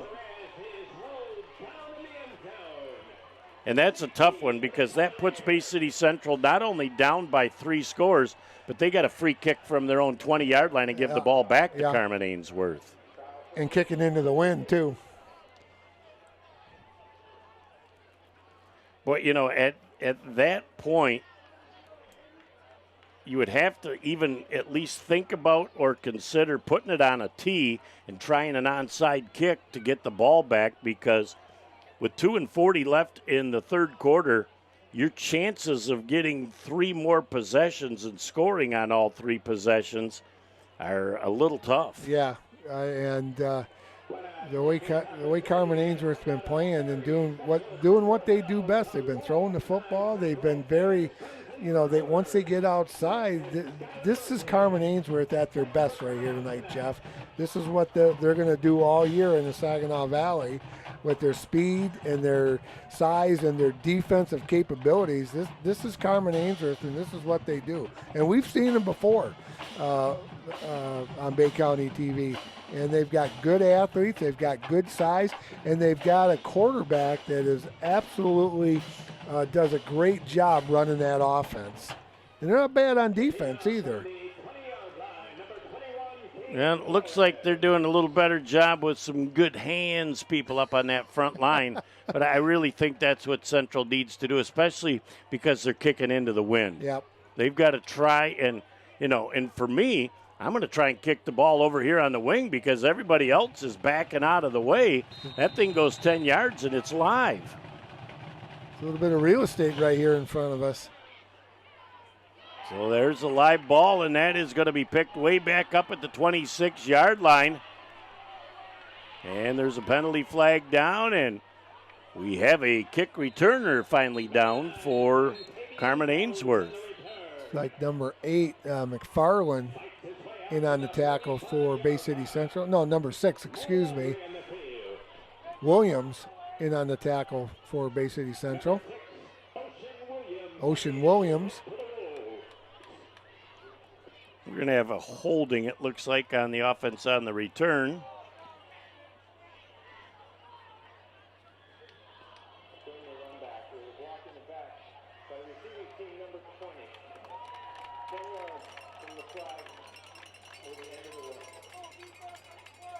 And see, that's the importance of having that flag thrown at the spot of the infraction because that is the spot that the penalty is enforced from. Yeah, it was thrown right at the 45-yard line of Carman-Ainsworth, so they're going to go back to the 35-yard line. Yep, I'd say 44 to 34 looks like what they're going to get. Yep, he's pointing at the 44 right now. So it'll be 1st and 10, and the chain gang thinks they got it, but they're a yard off. They're going back to the 34-yard line. So they need to back it up 1 yard, and it'll be 1st and 10 for Carman-Ainsworth. With 2:29 still left, yes, in the third quarter of play. This may go down in history as the longest regulation game we've ever done. I think so. We're at 2 hours and 40 minutes into this game. And Carman-Ainsworth knows they're going to put up with pressure coming from Central.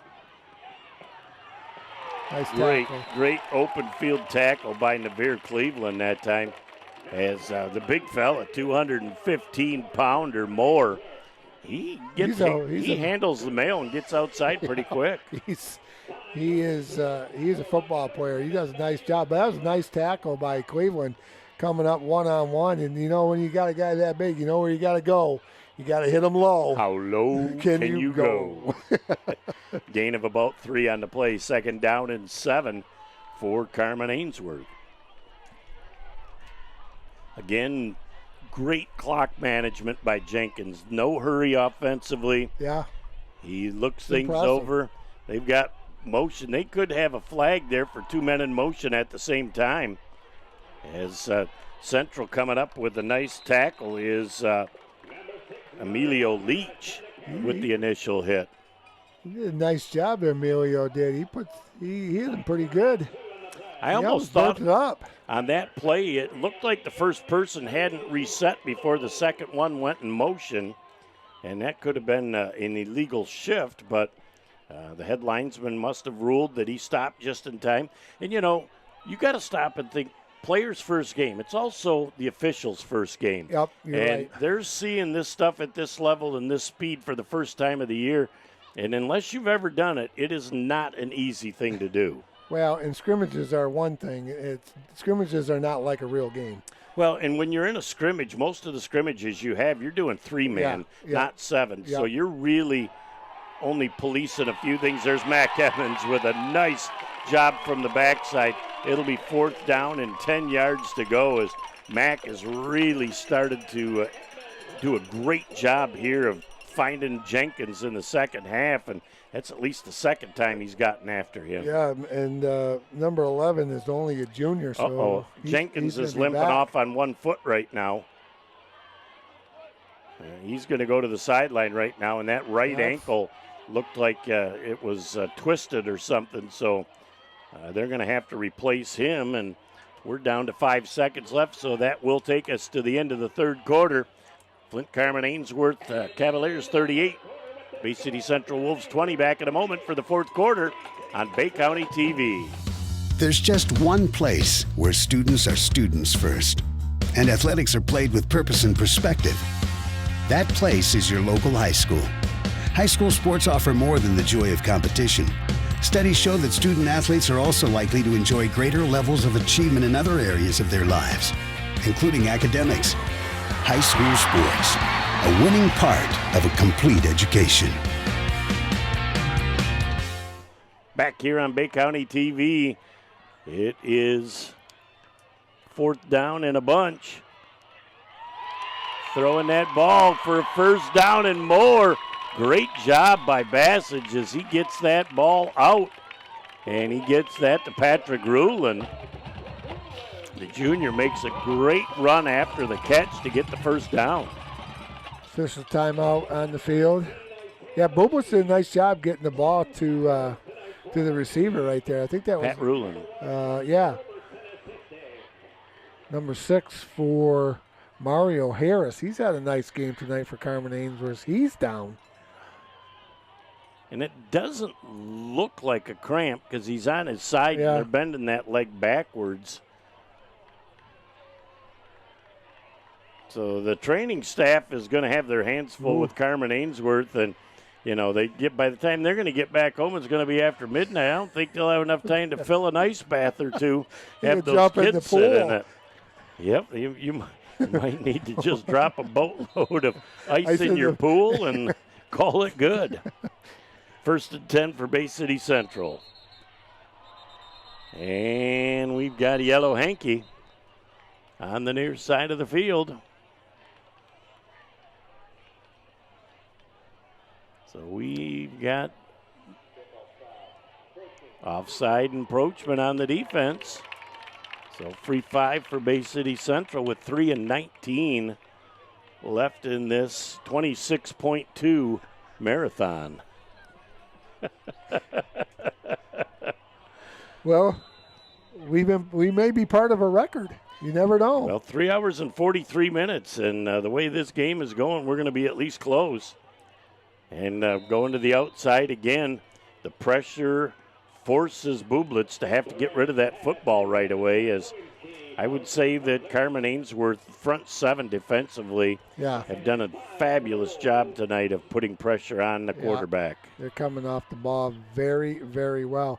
And you know what? It's a little humid out there, even though there's a breeze. And these kids have been out there a long time. They're going to be tired when they get done with this football game. Well, it's going to be interesting to see the kids tomorrow because some of them are going to be limpy and gimpy, and they're not going to get enough sleep. So they probably are glad they won't have to do a Rhodes Scholarship application tomorrow. Finally, the first time in a while with some time to throw and just overthrowing Devere Cleveland. It's going to bring up a 4th down and 5-yard to go situation for Central with 3:06 left in the game. 38-20, Jeff. We were just talking about it. It was 28-14 at the halftime. Carman-Ainsworth had the lead, and so 3rd down, and we'll call it 5 for the Wolves, just inside Carman-Ainsworth territory at the 49-yard line. That full moon is popping back up out there. Oh, there it is. Yep. Here comes the pressure again. Bublitz trying to get up inside it, and he gets twisted around. Kind of twisted in a funny way. I'm glad to see he pops right back up. And on that tackle, Majid, again for the Carman-Ainsworth, he's still trying to stretch those calves out with those cramps he had earlier in the game. He's had a nice football game tonight for Carman-Ainsworth. Well, and just think what he'd be able to do if his calves weren't cramping up. I mean, he's just a great athlete. Here's 4th down. right back in the middle of the field, they had somebody that was wide open, and that was number 15. Mason Gerard. Gerard, yep. But when you're running for your life, trying to look back across the grain, not the easiest thing in the world to do. Yeah, Mason sat right down on the about the 35-yard line. But you're right, when you got a lot of white jerseys coming after you, he just didn't see him. And good job by the Carman-Ainsworth Cavalier defense. They'll get the ball back 1st and 10 at about the 49-yard line. Well, and I would think when you look at 40 seconds per snap, you could almost go victory here and just take a knee. You're going to bring it down to just meager seconds left, even if you have to turn it over on downs. Yep. And for both teams, health-wise, this game needs to end so that people can start their preparation for week 2. Yeah, get some fluids in them. And, Carman-Ainsworth got about an hour, or maybe a little over an hour to get home. So get some fluids in you and get a meal in you and get ready for school tomorrow is what you got to do now. Well, it's going to be a short night's rest for anybody, but tomorrow's Friday, and so that's a good thing. And they got to get somebody off of the field here, and they're down to the little delay game. Boy, their young man just did not want to get off the field and cost them a delay of game. So it doesn't look like we're going to break that 3-hour and 43-minute record, but we're at 3 hours and 15 minutes right now. Whoa, 3 hours and 43. Holy smokes. For a regulation game. For a regulation game. Oh, cool. Let's see. Carman-Ainsworth might just decide to call a timeout. So we'll take a break, and we'll be back in just a moment on BCTV. My hip, my knee, my joints feel out of whack. Ow, ow, oh my, the pain, I can't take it anymore.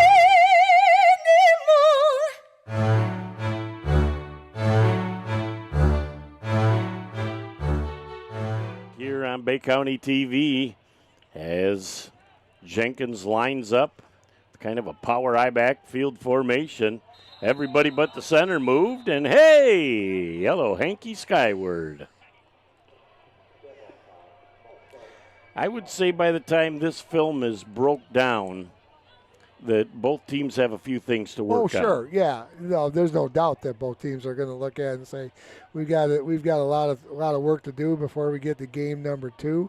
That is not an unexpected thing coming out of your first football game out of the year, Jeff. But yeah, they're going to, and coaches, I remember coaching in games, and it would be late at night, and I wouldn't get to bed till midnight, 1 o'clock, because I want to go home and see what happened. Win, lose, or draw. Yep. You can always draw something good, bad, or indifferent out of watching the film that you might not have seen live. And they got the handoff, and that's going to the big fella, and he is a load. He's going to pick up the first down all by himself on a 20-yard run. That is Tyden Moore.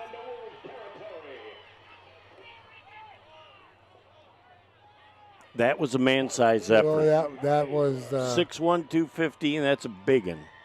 That number 21 is a football player, and will be interesting to. And he's only a junior, Jeff. So wow. He's coming back next year. Well, I would imagine by the time the end of the year comes, he should have some folks looking at him. Yes. Might not be major D1, but he's got a chance to play at the next level. Yeah, he is a football player. I'm shocked that they're not going to victory formation and just dropping to a knee here. They may do that still, but he's waiting on the back, Judge, and Jenkins. Let's see, does he just drop down? Nope, they're going to run another play. And, oh, boy, Moore takes off, and they're going to at least bring him down at the 2-yard line.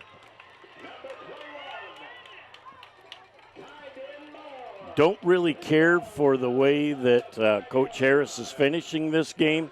You've got an 18-point victory. Just take the victory formation. Everybody's healthy and goes home. But what you're doing right now is you're creating something that Central is going to use as fuel for next year's game. Yeah. And that was a nice run by the number 21 again, Moore. And that's first and goal to go with $1:23 to go here in the football game with the Carman-Ainsworth up 38-20. Boy, this could be. I'm just really shocked that they're going to try and stick this into the end zone. And they do.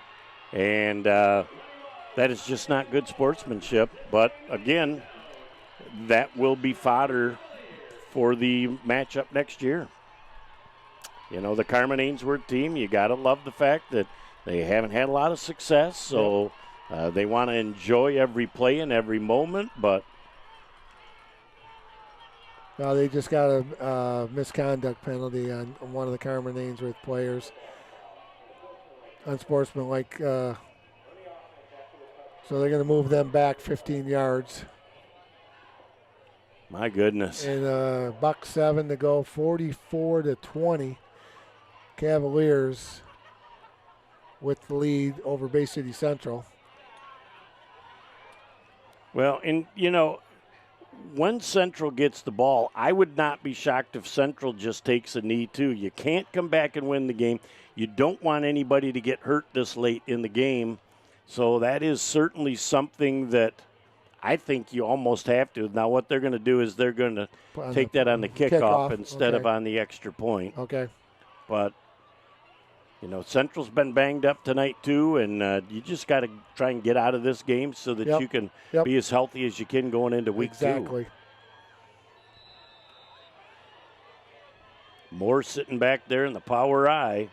Almost be certain he's going to see the ball again. And they finally bring him down.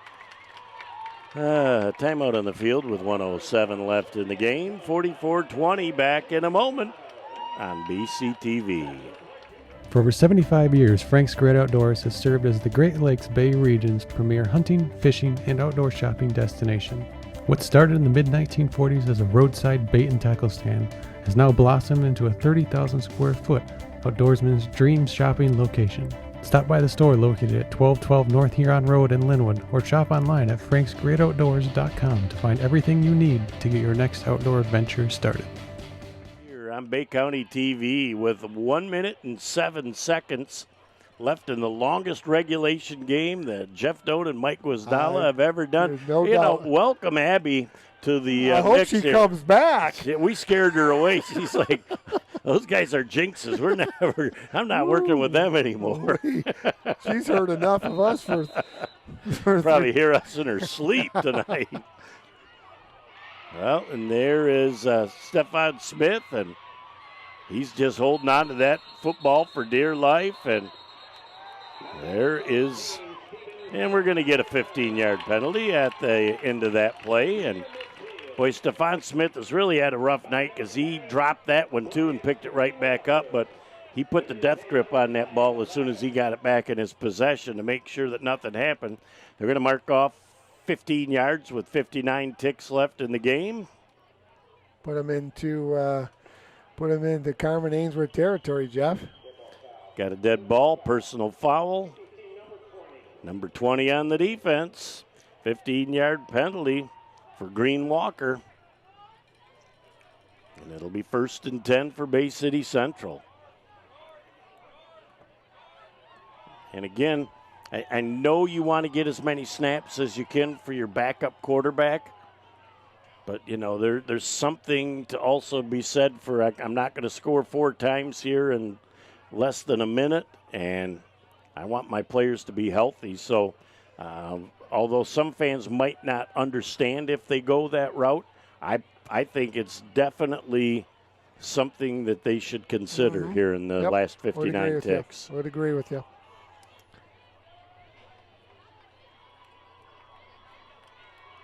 All right.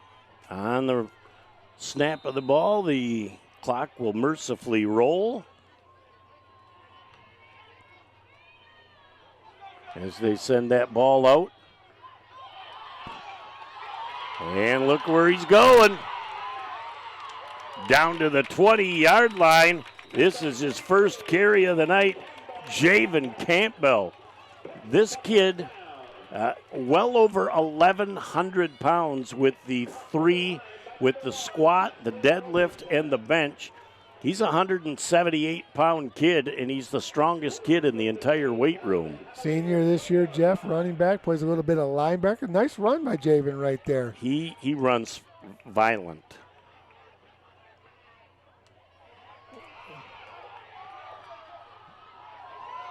Is trying to go down the field and getting into the end zone. It's Hayden McFarland. It's a Bay City Central Wolves touchdown. Yeah, we just wanted to see the lights on the ambulance go on again. No quitting the Bay City Central team, though. We'd love to see that. But exactly right. And the kids have played hard all night, Jeff, and this is something positive that they can take into practice tomorrow and into week number 2.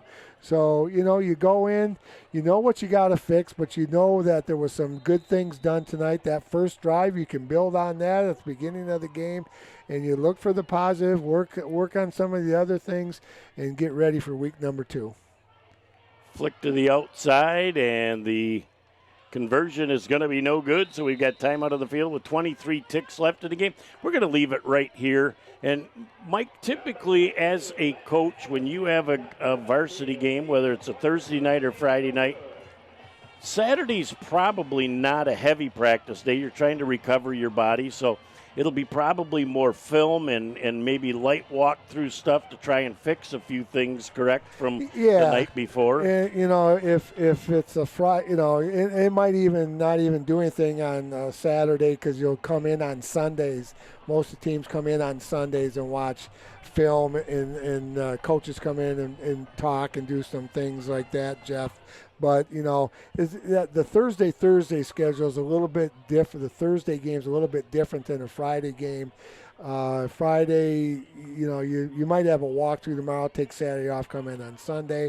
If it's a Friday game, you'll take the Saturday off or maybe do a little film. It just depends on the time. But, you're right. You got to come in, we're going to learn from – Central's going to learn from this. And this is the way you have to approach it. As a coach, I got waxed many times, and you just got to learn from it, learn from your learning experiences, and get ready for week number 2. And that's the way you have to look at it. You got to put this in the rearview mirror, 12 hours, and then you're done with it, and we got to get ready. And I've always had that 12-hour rule. You've got 12 hours, and then as soon as that 12 hours is over with, we got whether it's a tough loss or a big win, victory. Or a win. We just got to forget about it. That's why the windshield's bigger than the rearview mirror. We got to look forward. I like that philosophy, Coach. With 23 ticks left in a 3.5-hour game, we're 13 minutes shy of setting a state record for longest regulation game. And that ball is pounced on by number 82, which we don't have. I'll tell you, the way he pounced on it, he might be the shortstop on the baseball team. That was a pretty good pickup. Now what do we got? We got the head linesman waving his hands here, trying to stop the clock. We have a personal foul against Carman-Ainsworth. So probably tempers flaring at the end of this game.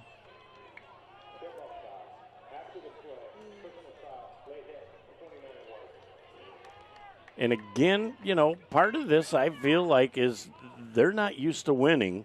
So it's tough to sometimes know how to act when you're in a position to finish a game off.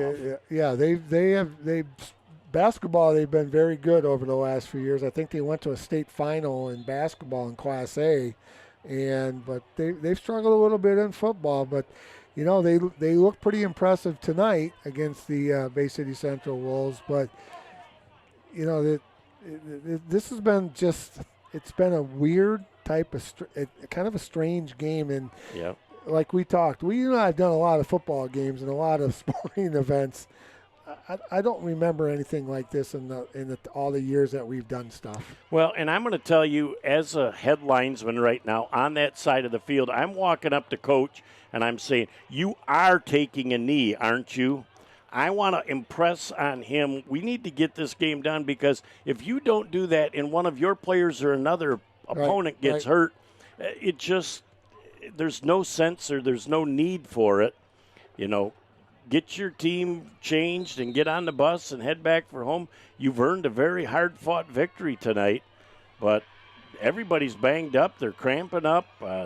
You really can't afford to have an injury on a player here on a meaningless play with 22 ticks left.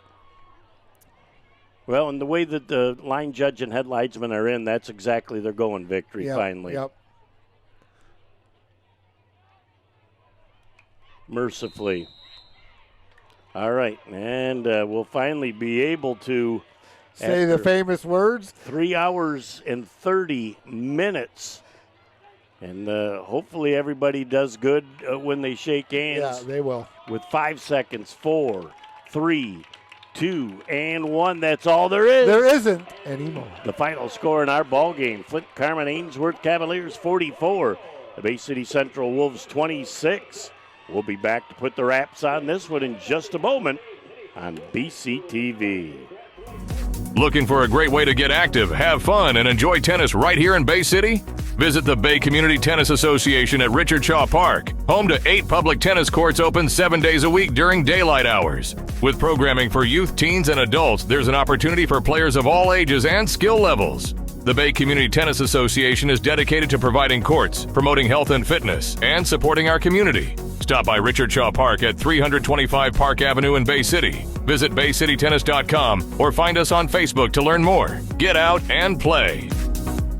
Back here with our post-game show by Frank's Great Outdoors. Jeff Doan and Mike Wasdala, as we had a second half that started off not the way Central wanted it, with 11 seconds into the third quarter, a big 70-yard return for 6. Kickoff return is just not the way you wanted to start the second half, Jeff, when you're already down by 14. And, Flint Carman-Ainsworth came out, make that first score 11 seconds in, and after that it was pretty much the Cavaliers the whole second half. And, it was an impressive showing. They got some big kids. They're very athletic. They run the ball hard. They tackle pretty well. So it's going to be interesting, as I said during the broadcast. I'm going to keep an eye on the Cavaliers and see how they do this year. Well, they are certainly a much improved team, and they showed a whole lot tonight too. But I look at the final score and go, okay, 44-26.